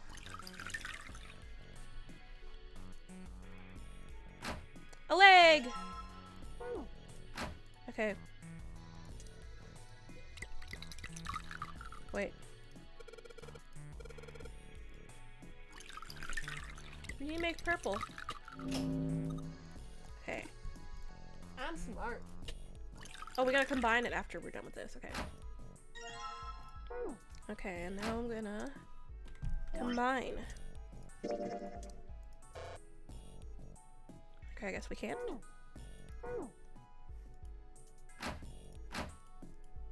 I wanna check. We have blue and red. Oh, there we go. Yeah. So you don't make it unless they tell you to make it.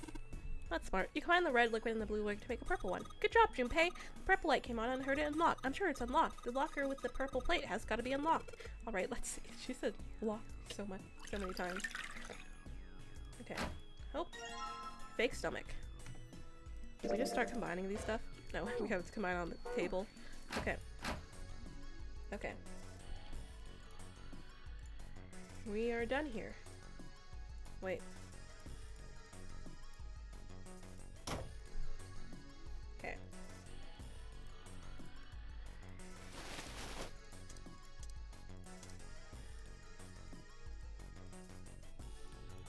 Can we not use it yet? It's a stomach. A stomach. I think we have everything.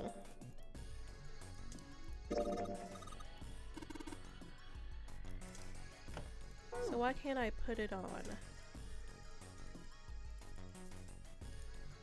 Oh, I had to find her other arm. Okay.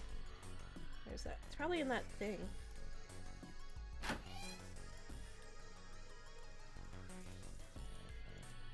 Three numbers. E is for enter.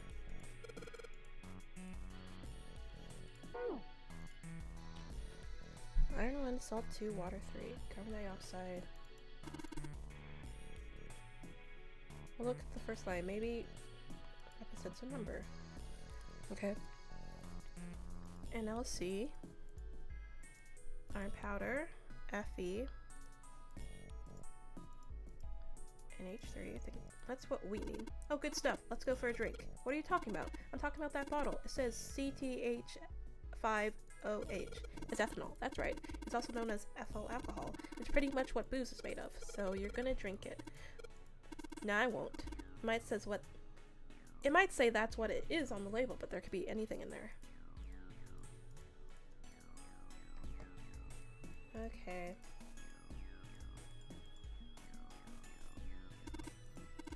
H must be hot and O probably stands for orphans. Wait, what? 2 hot orphans? Wait, what? 7, is your head okay? Okay. Okay. I got something new. Wait, it's not here. There we go. So. I'm out for that. The record shows total weight and the weight of their individual parts.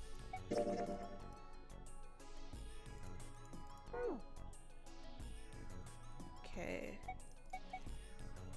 I want to see this without the text. I don't think I can. Oh. 2.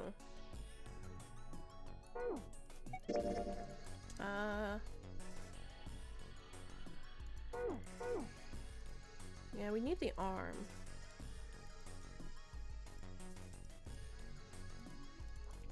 So I'm gonna see if I can find any more hints.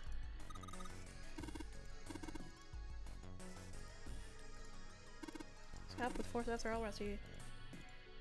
Chest stomach and organ is missing. We already did that. None of them will be useful. Think we're pulling tools and sterilizing them. Medication. Okay. We are missing something. Okay. What are we missing?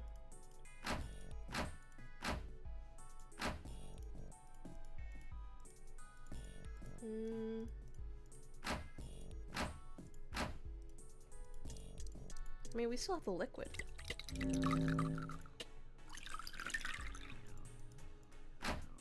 So I'm not sure. Kinda lost. Oh, that's the flowchart. Oh, I think I might have went the wrong way. It's fine. It's fine.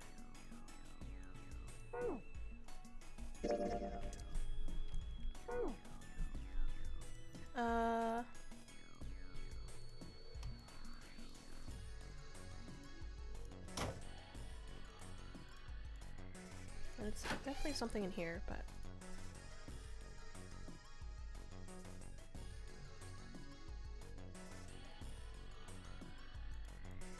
I'm trying to think.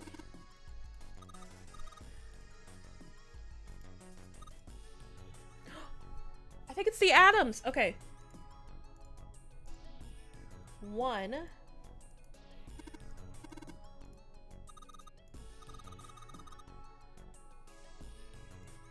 2. Wait, yeah. I know, I want to see the note. Salt 2, water 3. Wait. Okay.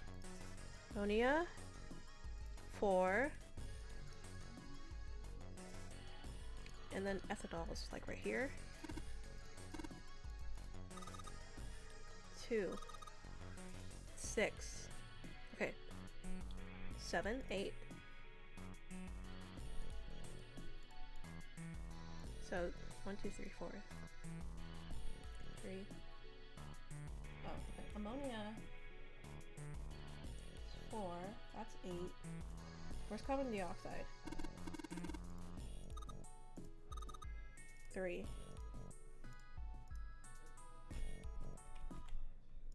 Oh.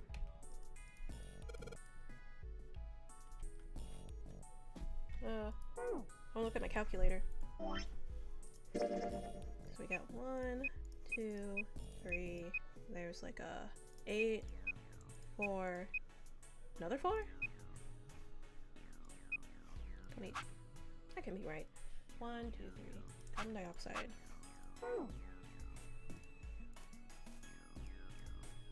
Okay, that's 4. Ammonia's 4. That's 9. 7, 8, 9. Ethanol's 9. That's 3. So 2 3s. Oh, wait. 2 3s. 1 plus 2 plus 3 plus 3 plus 4 plus 9. Oh, so gives me 22.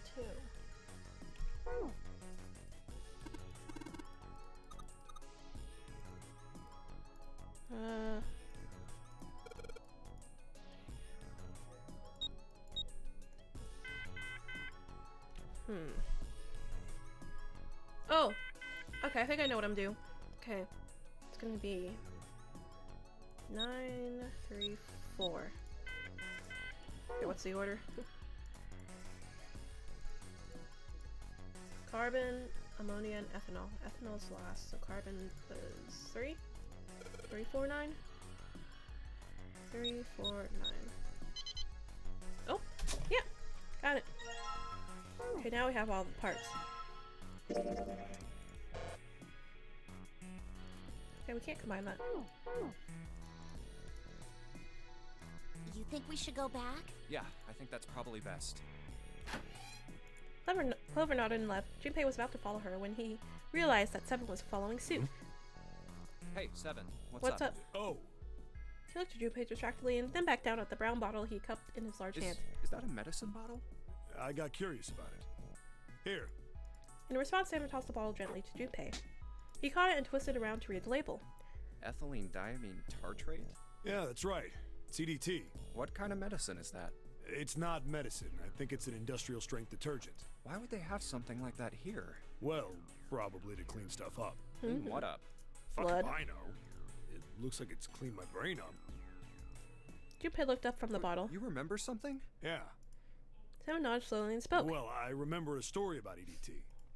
So- Happened about 50 years ago. Oh. There was this factory somewhere in America making big old EDT crystals. They were making it to sell as an industrial strength cleaner, like I told you before. But Okay, but a year after the factory started up, something strange started happening with the crystals they were building. Water molecules started attaching themselves to the EDT crystals. This made them into a sort of mutation of the original crystals, called a hydrate. Well, that reminds me of the crystallization June was talking about. Useless as a cleaner. The factory had to just dump the crystals. As a hydrate, they were useless. But it didn't end there.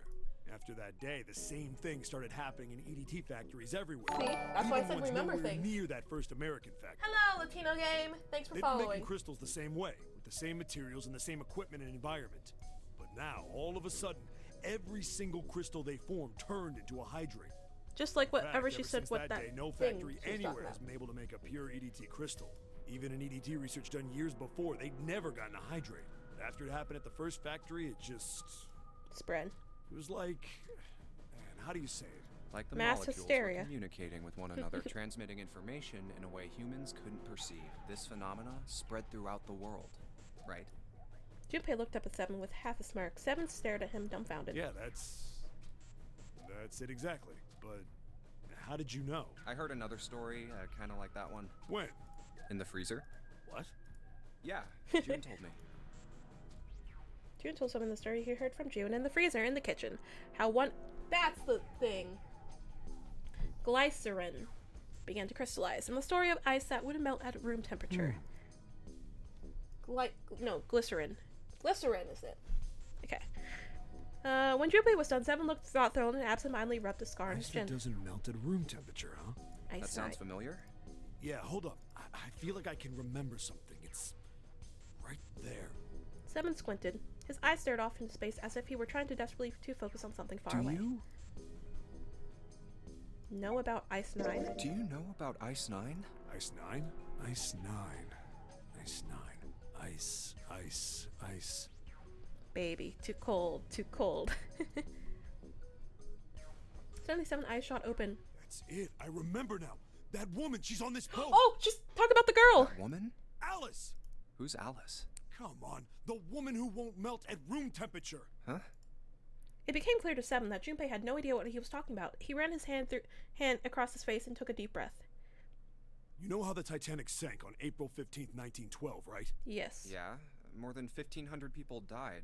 Worst maritime accident in history. What about it? Did you hear about the boat that was sent to collect the dead bodies? I think that was the RMS Carpathia, right? It was a cruise liner, just like the Titanic. No, that was the ship that picked up the survivors. The ship that collected the dead bodies was the CS McKay Bennett. The McKay Bennett showed up on April 17th, 2 days after the accident. It set out from Halifax, a port in Canada, and recovered Canada. 306 bodies. The Atlantic that far north was really cold. It would have to be for there to be icebergs and stuff. Anyway, the bodies they pulled out of the water were frozen solid. This isn't a very nice story. So, what happened next?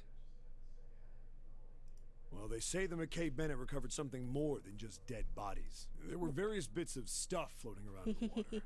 Things the drowned had carried with them, or stuff that dislodged as the ship sank.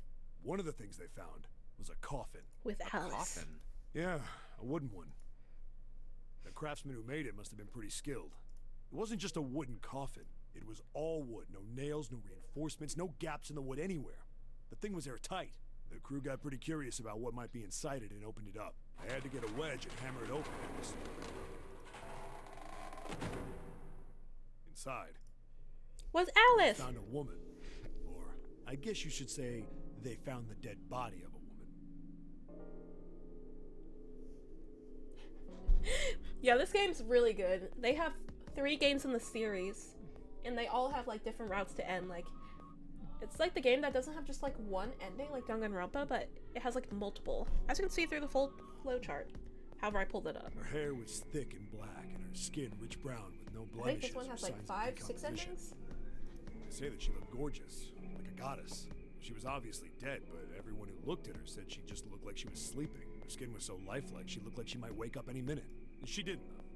Like the rest of the bodies they found, she was frozen solid. Eventually, the McKay Bennett finished searching and returned to Halifax. The 306 bodies were unloaded and taken ashore. However, it was warm enough that they began to thaw. They say But that the Alice didn't. stink was horrible. But there was one body that didn't thaw, and that was... The girl in the coffin. That's right. Everybody thought for sure that she'd melt and start to rot like the rest of them eventually. But weeks passed and nothing happened. And a month passed. And another. And it was summer, and she was still frozen solid. After a while, people started to say she was some sort of miracle. Rumors about her started to spread. People came to visit Halifax from all over. After a while, people started to call her All Ice. Oh! I forgot that's what they did to the name. Alice, All Ice. Alice. Of course, those rumors didn't last long. Why? Well, she up and disappeared. One day Alice was there, the next day she wasn't. They say someone snuck into where they were keeping her and stole the body. With the body gone, the rumors followed pretty quickly. And after a while, no one remembered her. You might be able to find something about her if you could find a newspaper from back then, but that's about it. Wait, you just said that she was on this boat. Yeah, I did. Alice has got to be somewhere on this ship. Now why the hell would you say something like that? Yeah. Because I know. Know And just what? what is it you know? What happened to Alice after she was stolen. Junpei Gold. Alright, tell me. What happened to Alice? Seb nodded slowly and took on the look of a man recalling something long buried. Well, around that time, the word was that there was a special black market in New York. All millionaires from all over the world. Are they talking about the guy who got obsessed and bought the boat? And so the guy that was obsessed with the Titanic because he survived it, he bought the boat. Maybe he also bought Alice to put her back on it. I've heard that Alice went up for auction there. The person who won the auction was Lord Dashiell Gordain. Yeah. Heard that name before, right? Lord Gordain. Oh, isn't he the guy who bought the Gigantic? The Titanic's sister ship. Yeah, that's him. Although I guess he hadn't done that yet. What do you mean? Gordain bought Alice in 1912. 4 years later, in 1916, he bought the Gigantic, and he hid Alice somewhere on the Gigantic, but nobody knows where. He died in 1931, and apparently he died without ever telling anyone where Alice was hidden. However, what? Well, he did have one close friend who asked him, "Where is Alice?" And he said, "Alice sleeps in a small chamber past the Forest of Knowledge beneath the navel of the Gigantic." What the hell is that? Is it some kind of riddle? Is it like in a library or Your something? guess is as good as mine. Seven threw his hands up in defeat. So that's it. Whatever you think, I believe it. She's hidden somewhere on the Gigantic. In other words, she's hidden somewhere on this ship. But how do they think they're on the they think they're on the twin or the triplet ship of the Titanic? Do they even know what it looks like? Like, exactly looks like? As Junpei was trying to figure out what on earth he was going to say next, Clover's shrill voice pierced the room. Hey! What are you two doing over there? Stop wasting time and get over here! Okay, we're coming. Jeez! Seven looked at Junpei. Yeah, so anyway, that's the story. It might be useful someday. Don't forget it. With that cryptic remark, he turned and left the room. Alice. Huh. Junpei was left behind to ponder what he just heard. He tried to remember what June had told him earlier. That mummy wasn't just a normal mummy. They say that she was frozen. The story says that from the time of its discovery all the way through to when it got put on the Titanic. Even though it was carried through the desert, her body never melted. All ice. Alice. Then was that Egyptian priestess Alice? Did the water in her body become Ice 9? That would have been cool. I want to be Ice 9. That's I want to be nuts. frozen when I die. There's no way somebody like that could exist. Junpei shook his head, trying desperately to clear it, and followed Seven to the operating room where Clover was waiting.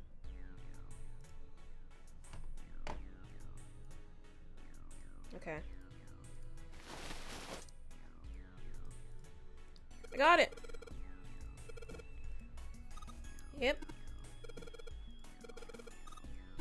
Let's give her her parts back. Combine. There she goes. That's odd. Maybe it's the wrong weight. Wait, yeah, well, you know how there's a scale on the side, maybe? We need to get the scale to a specific number. How are we gonna do that? I think we're supposed to swap our body parts with John's. Oh.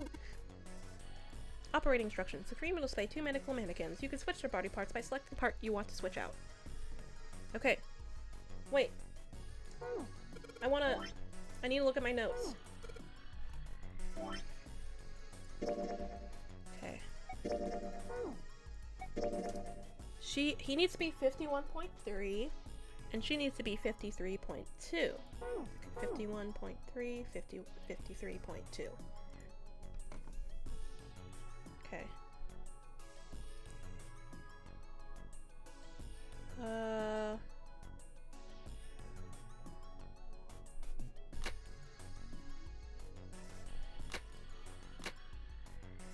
Okay.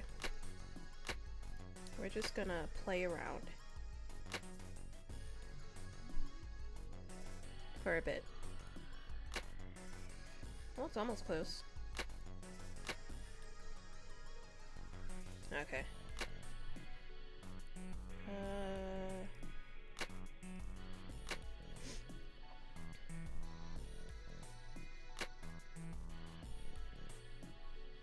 Okay. So... Oh my. Okay, this is basically guessing.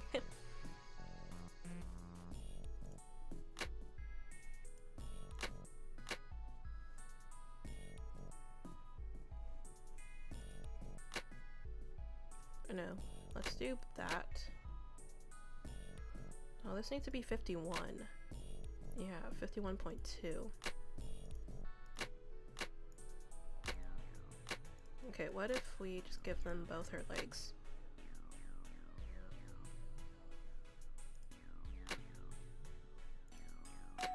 Oh! Hey Junpei, I just heard something. It came from John's operating table. That we better check it out.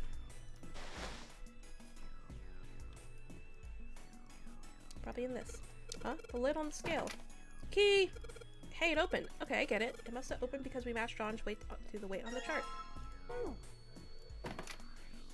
we done here? She doesn't have one, does she? Okay, yeah. Okay, there was a door over here. We are going to go. Hey, hold on. Junpei stopped about to put the key in the door. What's up? Where's Clover? Huh? Junpei turned around. Clover was nowhere to be seen. God damn it. Where the hell did she go? Okay, just hold on a minute. I'll go get her. Oh, Sure thing. just like sister, like brother. Disappearing. Junpei left Seven at the door and headed back to the operating room. He found her standing next to the operating table. She was staring at the mannequin. Hey, Clover, what's wrong? Come on, let's get out of here. She didn't respond. If she hadn't been standing up and breathing, Junpei might have thought she was dead. Did you want to come back here and say goodbye to John? It wasn't the best joke, but it was something, an attempt to lighten the mood. Clover didn't laugh. She stood stock still and said nothing. Hey, Clover, can you hear me? Perhaps it was something he said, or perhaps it was something else. Suddenly, her mouth opened. She whispered in a dry, dead voice. My brother might be dead. Huh? That's why we couldn't find him. If he's dead, I'm going to be next. Suddenly, off the room felt very, very cold. What are you talking about? What's wrong with you? He gave her a small shake, but she still didn't respond. The silence grew heavier. What do you want to do? Four-leaf clover. Yeah. He didn't know why, but suddenly Junpei remembered something he had been given It's earlier. in my pocket somewhere. He reached in his pocket and dug it out. A 4-leaf clover. Santa had given to him in the second class room. He held it out to Clover. Hey, did you know? Each leaf means something. Hope, faith, love, and luck. That's what a 4-leaf clover At stands least he's for. being nice. Take it. Use it as a good luck charm. He pressed the four-leaf clover into her hand. Listen to me, Clover. No matter what happens, you can never lose hope. You have to remember what's most important. You and that's guys to are have not faith. ready to when If it you can gets remember super all of those, that'll difficult. bring you good luck. Like, brain-wise difficult. It's like a long explanation. Snake, I mean, your brother. He's alive, somewhere. I'm sure of it. You've just gotta believe in that. Clover stared at the four-leaf clover in her hand. He could see tears start to form at the corner of her eyes. Thank you. Her voice was tiny, broken, and as she spoke, she started to cry. She tried to hide her tears by looking at the floor, but it did little good. Like, the theory, like, it moves through each game. So it's like, well, not the theory, the fact. So it's something that's important to remember. No matter how she tried, she couldn't stop crying. Her tears made small wet circles on the floor. Thank you. She said it again. Then she looked up to Junpei and seemed to choke down the last of her grief. She did her best to smile. Junpei wiped an errant tear from her cheek with his thumb and gave her the best smile he could manage. Seven's waiting for us at the exit. But still, she didn't move. Wait, before we go, there's one thing I want to ask you. What's that? What do you think when you hear the word experiment? For a moment, his mind froze. Then he came back to his senses and realized the word meant nothing to him aside from the dictionary definition. What? Oh. I guess it was just a coincidence then. I mean, that you knew about the four-leaf clover. Look, I'm sorry. I don't want to be a jerk, but you are making less than no sense right now. Oh, no. It's nothing. Just forget about I it. love Clover. Don't give me that. You really think I could just drop this? What is this experiment you were talking about? Clover looked away. The four-leaf clove was still in her hand. She stared at it for a long moment and then finally spoke. You promise you won't tell anyone? Cross my heart. Really? Really? I can trust you, right? Surely. Of course you can. Clover stuffed the four-leaf clover into her pocket. Her eyes still red from crying. She looked up at Junpei. Okay then. I'll tell you. I'll tell you what happened on this ship 9 years ago. Here's the backstory. Wait. On this ship? Yeah, this ship. He was entirely lost. He had 1,000 questions, but it was probably best he thought to save them until Clover had finished. It was an experiment to test some sort of psychic thing. Communicating through these fields that you can't see. Fields that you can't see? He'd heard something like this before. Clover nodded. Like, think about this. She pointed at the operating table. On top of it was somewhat mismatched medical mannequin whose parts had been swapped with another. This is John, right? Yes. But is he really John? Huh? All Junpei could think was she has finally completely lost it. Isn't this like Locke's socks? What's Or Locke's the socks? ship of Theseus? What's Ship of Theseus? Junpei grew even more confused. He'd never heard of either of those things, although they sounded smart. You don't know? You haven't heard of those paradoxes? I have not. No? Junpei shook his head. Clover laughed. Okay, well pay attention then. This is how Locke's socks works. Let's say I've got a pair of socks. They're my favorite socks. One of them gets a hole in it. What would you do if that was your sock, Junpei? Throw it away. Well, I'd pitch it, I guess. But it's your favorite pair of socks. Come on, who loves their socks that much? It doesn't matter. Just suppose you do love them that much. Well, I guess then I'd patch it. But what if another hole opens? I'd add another patch. What if another hole opened after that? Another patch, I guess? Well, let's say you just keep adding new patches until eventually the original cloth of the sock is totally gone. I see. Once you get to that point, can you really say they're the same socks you started with? Well, that's tough. Didn't even think to use the same fabric. So, that's the Locke socks thing? Yeah, the ship of Theseus is a lot like it. Why is everyone in this game The ship so smart? of Theseus. If you keep fixing the damaged parts of a ship, eventually it ends up with none of the parts it started with. Can you really say that ship is the same one you started with? And what if you took all the old parts from the first ship and built another one somewhere else? Then which ship is the real ship of Theseus? The one you repaired, or the one you built with all the original parts? It was an interesting question. Clover could see Junpei was intrigued. Hey, do you think it's the same? What's the same? These guys. Is this John? Or is it Lucy now? Junpei looked at the operating table again. A mannequin full of body parts from a different body. Clover had been right. It was just like Locke's socks and the ship of Theseus. The part of the body that holds a person's identity is the head. Of course, for many hundreds of years, conventional wisdom had held that a man's identity resided in his heart or any of a number of internal organs. And here, they had both. John's head and heart are both his, but apart from those, and a single arm, the rest of his body was once Lucy's. Was that mannequin really John? We're just like these mannequins. She looked at Junpei Think again. about it. The cells in our body change every day. Old ones die and new ones are born. And we are Maybe part of reborn. my arm is made of stuff from a fish I ate once. Or maybe part of your right side is made from a cow you ate. If you take it a little further, those cows and fishes are made from something else too, right? That's how we're all connected, through fields that can't be seen with the naked eye.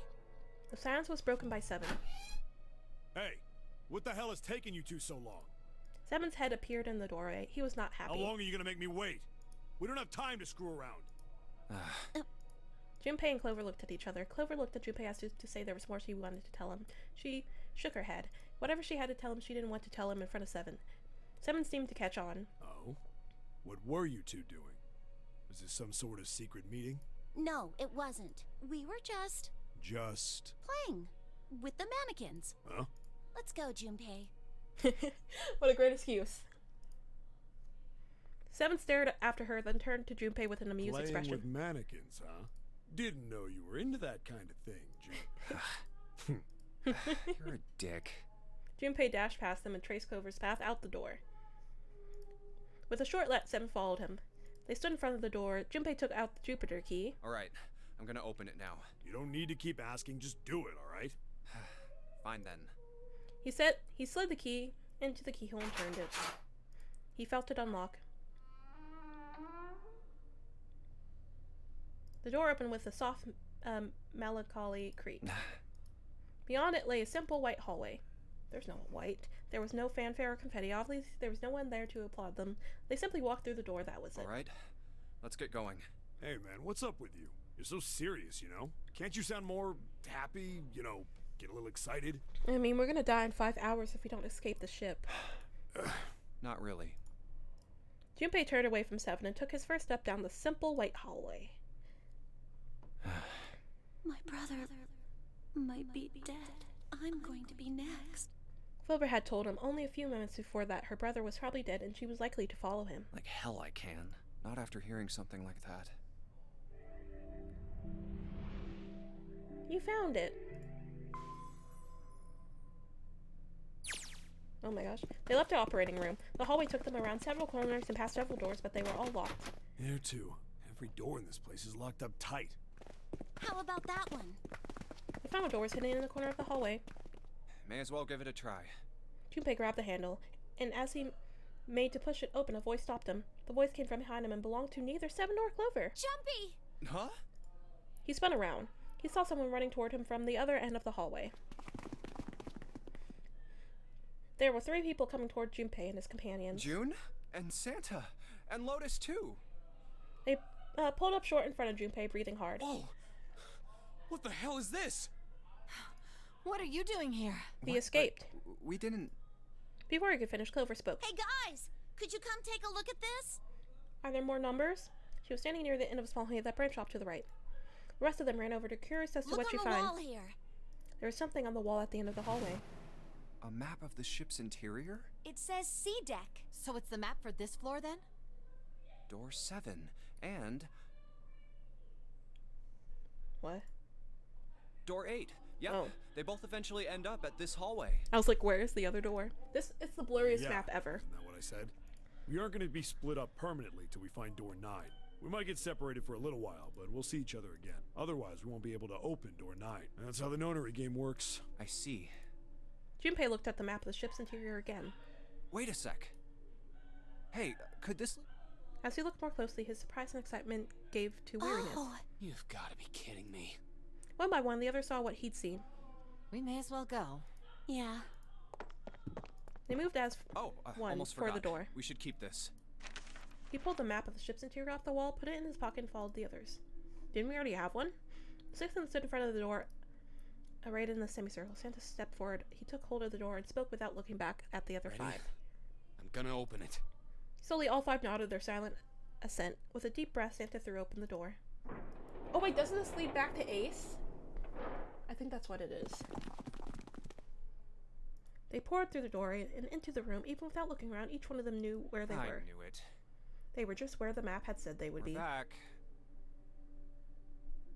In the hospital room. I see. I believe I understand what you're saying. The 6 of you split into 2 teams and went through doors 7 and 8. You solved the puzzles in the operating room and the laboratory, and then met one another in the hallway after opening your respective locked doors. We did a circle. It looked like anyone might, after only just waking up. It seemed like that his brain was working as well as ever. He had managed to grasp, summarize, and understand each team's report. At any rate, I feel a bit silly for my little show of altruism. I know I said I was sure you'd come back for me. I didn't think it would happen so soon, though. Ace shook his head with a rueful smile. Well, we saw each other again and we ain't dead, so I say that's good enough. 7 smiled. Anyway, I said we get out of this creepy old place. We found the key we need. The key? Ain't that what I just said? I'm talking about the Jupiter key. We found it in the operating room. Yeah. Right, Junpei? Yeah. Junpei nodded. Oh, the solar system keys. Actually, we found one in the laboratory too. What's Here, that? The Earth key. Oh. It looks like the smash ball. I might lose it. It's probably better if you hold on to it. That way it won't be my fault if it gets lost. Yeah. That's a mood. On it.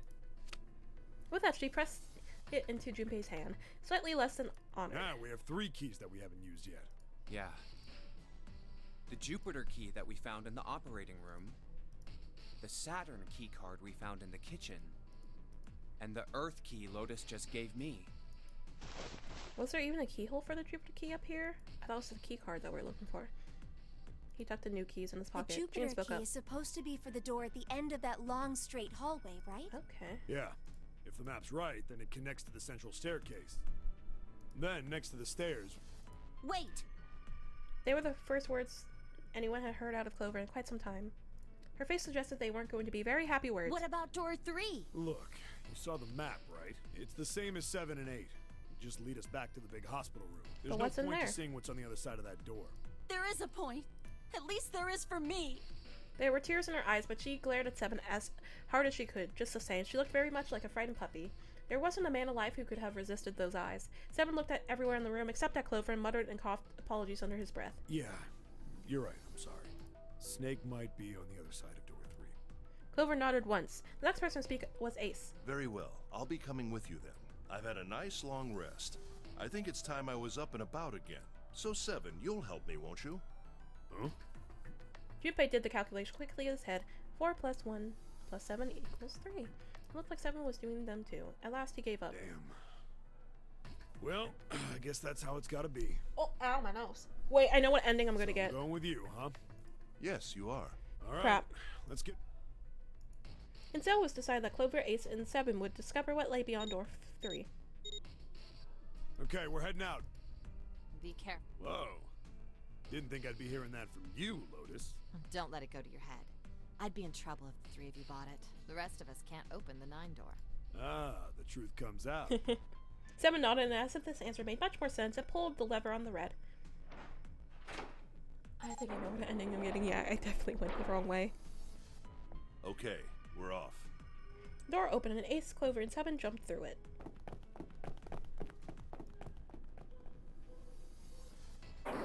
They didn't. 9 seconds, the door closes noisily. Alright, we should get moving too. Huh? Get moving. Where are we going? Everyone except Lotus seemed rather confused. Well, it would be a waste of time to just sit around, wouldn't it? Let me explain. What's she explaining? Oh, I get it. We're gonna see if we can get anywhere interesting with the Jupiter key. Yes. If we're lucky, we might find Snake. They were at the end of the hallway lined by individual hospital rooms. And here's the Jupiter symbol on the keyhole. Alright, Junpei, open it if you please. Yeah. Yes. On it. Junpei pulled the Jupiter key out of his pocket and slid it into the keyhole. He twisted. With a nice sharp click, he felt the door unlock. Junpei sucked in a breath, held it, and opened the door as quietly as he could.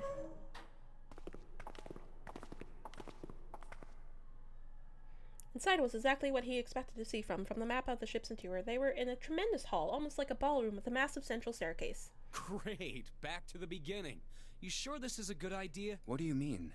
Well, we already searched every inch of this room, didn't we? I'm asking you if there's any reason we came back here. Of course there's a reason. Of course there's a reason. Man, sometimes I can't tell if you're smart or just lucky. Huh? This. Omeda. Junpei pulled 2 things out of his pocket. The Saturn key And the Earth key? I'm lost. Aren't there rooms for them? Santa cocked his head to one side like an inquisitive bird and looked at them. After several long moments, during which it became apparent that Santa had no idea what the cards meant, June took pity on him. Don't you remember, Santa? On C deck, where we are now, there was a big elevator behind the stairs, remember? And next to the elevator, there was a card reader with the Saturn symbol on it. And on A deck, on the door to the left, there was a keyhole with the Earth symbol on it, I think. I don't remember that. All I know is we had to use them. The two keys that Jumpy has? Should let us use the elevator and the door on A deck. Yes, that's right. June smiled, pleased with herself. So did Santa. All right, I got it. Let's get started then. What do you say we split into 2 teams? Lotus and I will search the Earth one, so you 2 can search Saturn, all right? Sounds good. Then you guys should take this key. Junpei handed the Earth key to Santa. They decided that their initial search should be brief. We have no idea what's on the other side of these, so don't go too far. Just search for 10 minutes and come back.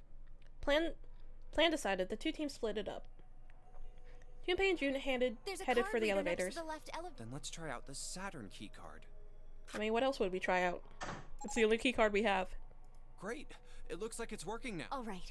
Now, how do I call the elevator? There was a single button to the right of the elevator door.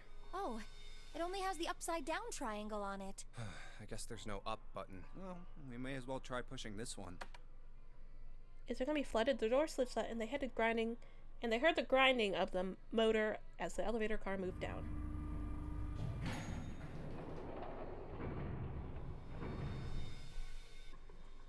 Eerie. It opened! June's voice was silent, but Junpei could hear a tinge of anxiety. Sweet! It opened! Let's get going.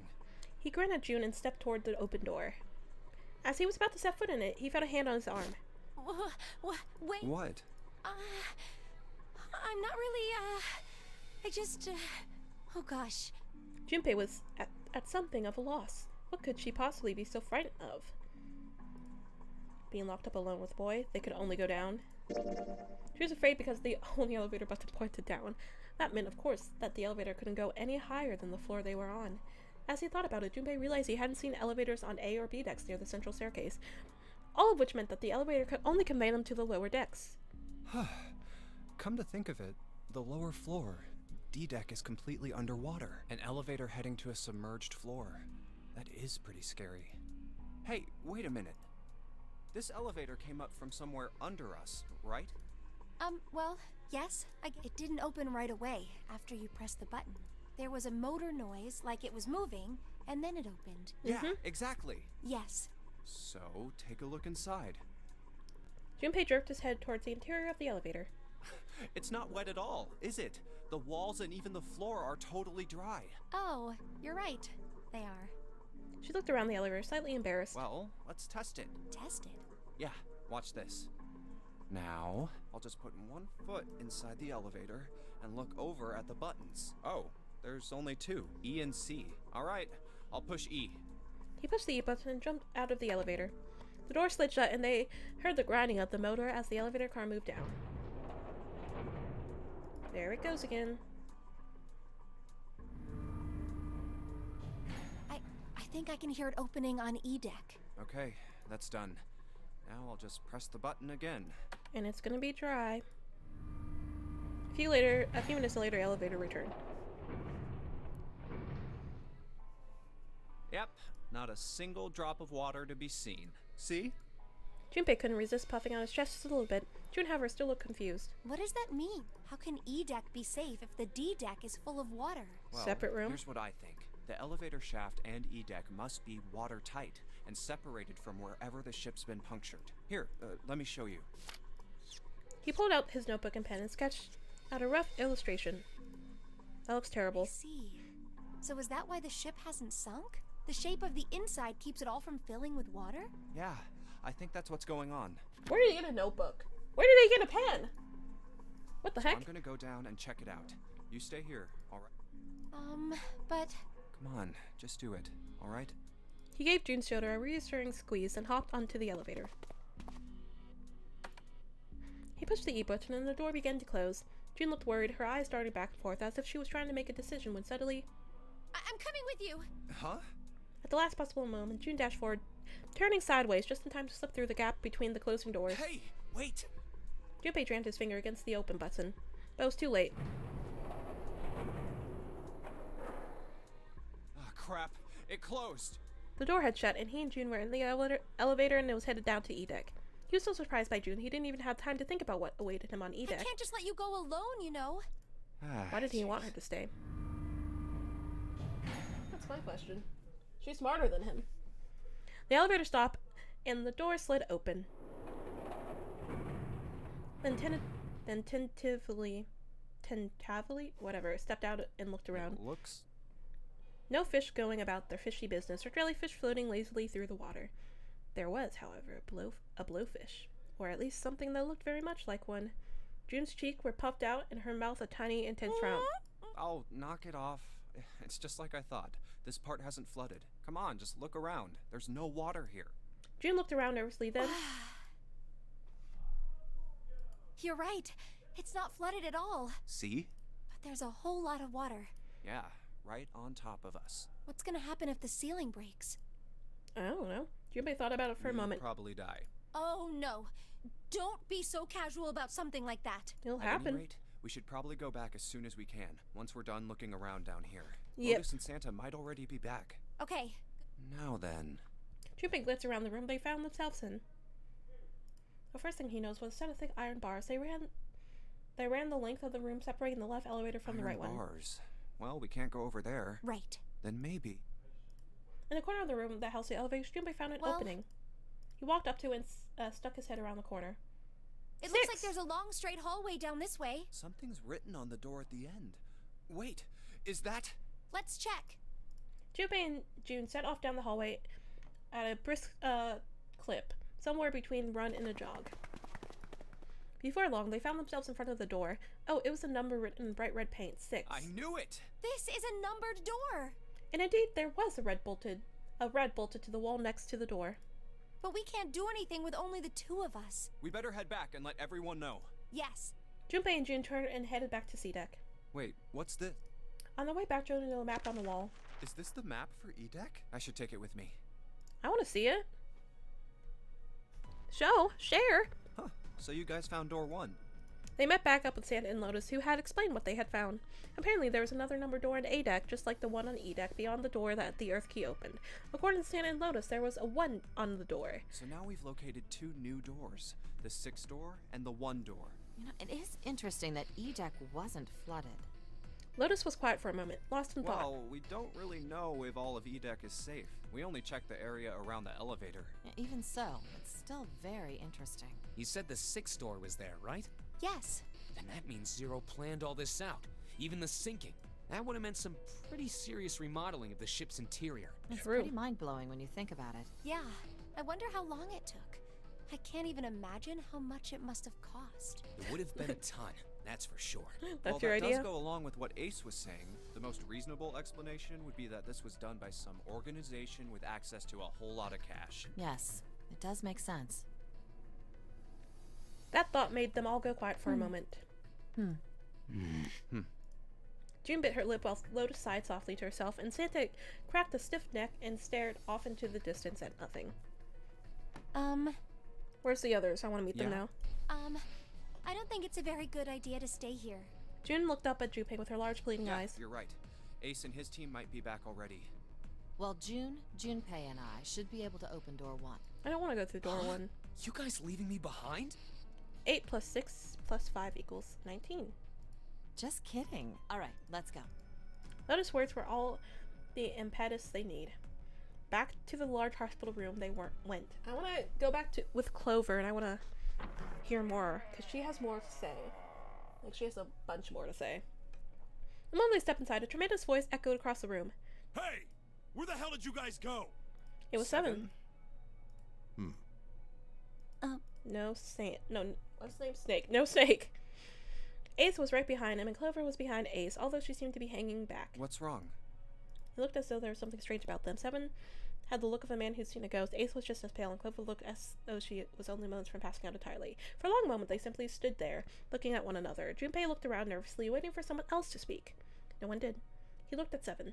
What happened? What the hell kind of question is that?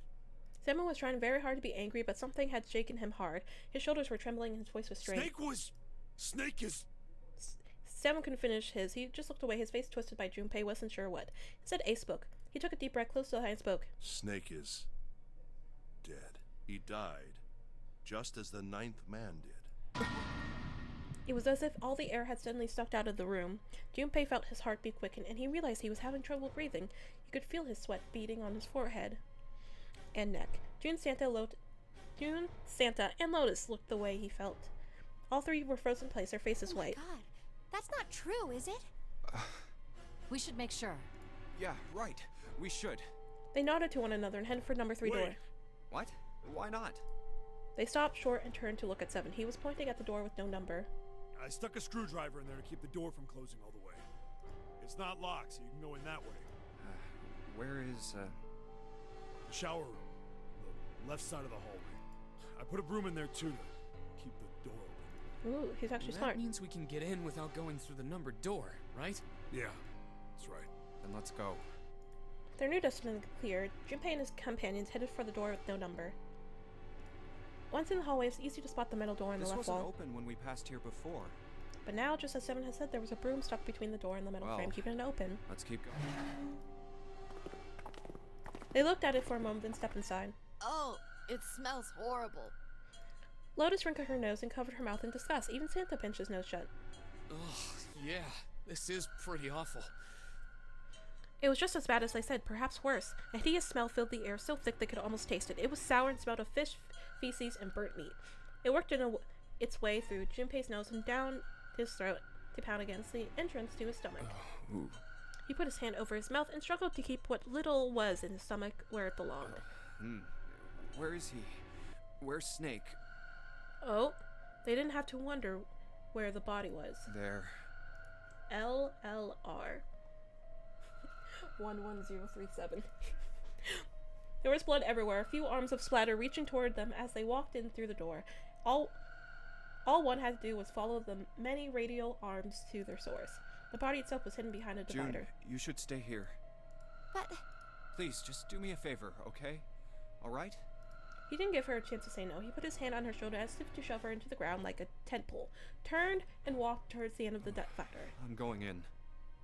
I'm going ghost. It felt like it took an eternity for him to get there. Santa and Lotus followed, timid and nervous as a pair of children. Eventually, they reached the divider. They looked at one another and nodded slowly. Junpei put his hands on the divider and peered around the corner. For a moment, he forgot to breathe. He felt his heart collapse in his chest like an empty cigarette carton, and time froze. He knew in that instant that he would take the image before him to the grave. What was left of the body sat in a sea of blood. Chunks of flesh torn from the body sat in blood like tiny islands in the great Red Sea. A vast rag hole had been torn in the torso, and what remained of his intestines spilled out of it like fresh spaghetti. Smaller chunks of the meat had splattered against the wall and become stuck there as they dried. Globules of yellowish fat had left trails like a tiny slug as gravity pulled them down the wall even as they dried it. Just like Ace said. Santa's voice was strained. Junpei suspected he was holding down some vomit of his own. Just like the 9th man. The detonator in his bracelet set off the bomb in his gut. It looked as though the explosion had been quite powerful. Oh god. The bone is coming out of his left arm. It's definitely an open fracture. His legs were both bent in an odd, unnatural way, and his left arm had split open, exposing the painfully white bone of his ulna? His bracelet lay next to him. It seemed to have hit the wall enough to have shadow display which lay on the ground. Face. It's horrible. Why are we still looking at it? Yeah, can't even tell who it is. You can't even tell who it is. Half of his head had simply collapsed. The blood coating almost made it look like raw pizza dough covered in tomato sauce. His clothes, too, were covered in blood.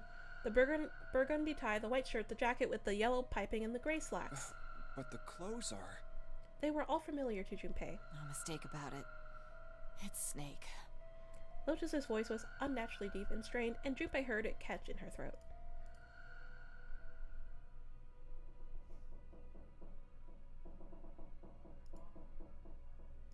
The squeal of tortured metal made Junpei's teeth curl. It sounded like the noise of a ghost would make.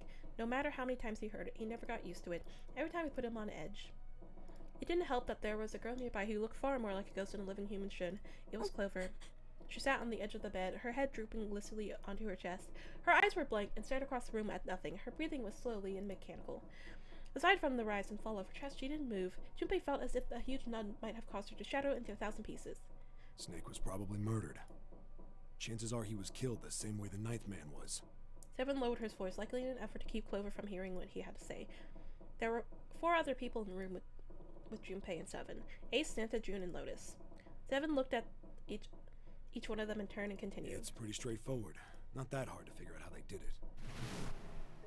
First, the killers got Snake to authenticate on the red to open door 3.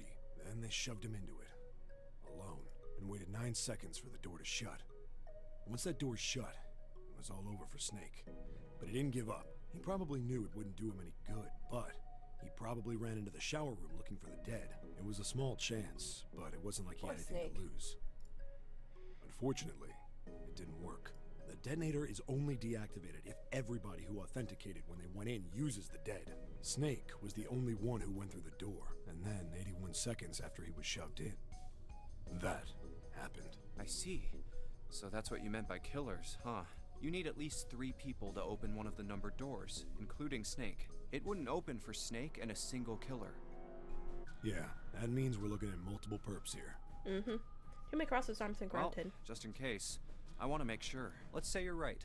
When do you think Snake was killed? When we all split up to look for the parts for the Reds, I think. Right after that was when we noticed he was gone. Then that means none of us have alibis. We were all off searching the rooms we'd been assigned, looking for those parts. Yeah, that means anybody could be a killer. Well, do the math. Wait a minute. What are you talking about? June seems shocked. How can you say that so casually? You're implying that one of us is a killer. Well, not just one of us. I was gonna say 2 of you. I'm right? Then at least 2 of us are murderers. Then how did he get in there? Calm down a bit, Seven. What are you going to gain by being so suspicious? That's what Zero wants, you know? What Zero wants? Exactly. This game was set up by Zero, wasn't it? Any game has a winner and loser. Whoever makes it through door 9 is a winner, and those who don't are the losers. Zero is trying to make us fight against one another for that victory. We're already fighting and for it. you're saying that Zero is trying to split us up by making us fight each other? Yes. That's the classic. Classic, oh, we're stuck in a room. That is why we can't let ourselves fall prey to We've suspicion. been tricked to be in a situation like this. If we fight, it's what the mastermind wants. We have to trust one Classic another line. and form a strong bond of friendship. Otherwise, we'll end up ensnared by Zero's manipulations. Then does that mean that the person who killed Snake... Yes. Almost certainly Zero himself. Sure. If there's anyone we should doubt, it should be Zero. He masterminded this game and kidnapped all of us. Doesn't it seem reasonable that he would have killed Snake as well? Coping. Good question. Junpei hadn't really considered that. If Zero killed Snake, then Zero is on the ship with us. Junpei, was Zero still on the ship with them? He wasn't sure. Something's still strange. Well, I'm just wondering about one thing. And what's that? How can you be so sure that Zero's on this ship? Ace's eyebrows shot up. Really, Junpei? I confess I'm a little disappointed. Usually you're rather sharp. Isn't it obvious? Wait, it is? This ship. Huh? Zero said, "this ship," several times when he addressed us. Oh. If he weren't here, I don't want to hear that he voice. wouldn't That's why I say skipped it. this ship, would he? He'd be saying something like, "that ship," or "the ship." Oh, yeah, I guess that makes sense. Ace actually made perfect sense. Junpei felt a little foolish that he hadn't seen it himself. Still, he was left to question. It was one of small If importance. Zero's on the ship, where is he? Did he pull Junko and Ashima? Suddenly, everyone went very quiet. The silence was cold and clammy, and Junpei could feel it crawling across his back and around his throat. Again, he heard the ghosting, moaning noise, and moments later, a person who looked more ghost than human appeared. It was Clover. She looked at the floor as she spoke, and her voice was I think Zero is one of us. Oh, ho, ho. The classic, the mastermind's one of us. Every human body in the room froze. The only sound was the muffled rustling of the breath. Eyes darted from face to face. One of those faces was the face of their jailer. But who? But you guys know what? I think this is a good place to stop. Well, it's been an interesting stream. It's been fun playing this game again. So, wait. I want to end this perfectly. I don't want to mess it up. So I'm trying to like, how do I escape? Oh, menu. There we go. There we go. Yes. Oh yeah, I was right. There's like 6 endings. Yes. This is a good place to stop. On a cliffhanger. But yeah, thanks everyone for coming. We had a couple of mishaps at the beginning, but we fixed it. Made me really annoyed. But tomorrow, I don't think I'm streaming tomorrow. I don't think I am. Am I?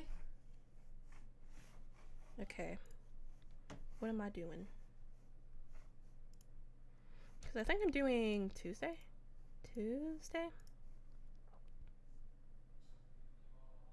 Yeah, I'm doing Tuesday. Inscription. Wednesday's gonna be Vocaloid karaoke on YouTube. So, and then Sims 4, Minecraft, and then yeah, that's the other games for a week. And Zero Escape was today. So, anywho, thanks for coming, as I said before, and I'll see you guys on Tuesday for Inscription. When I just thought it was done, it wasn't done, so we're on the, what part are we on? We're on, like, the 3rd act. I really hope there's no more acts after that, because it's just like Buddy Similar, right? Like, I was like, okay, we're finally done, but nope, we're not done. But, anywho, let's get this over with. Bye. Thanks for coming.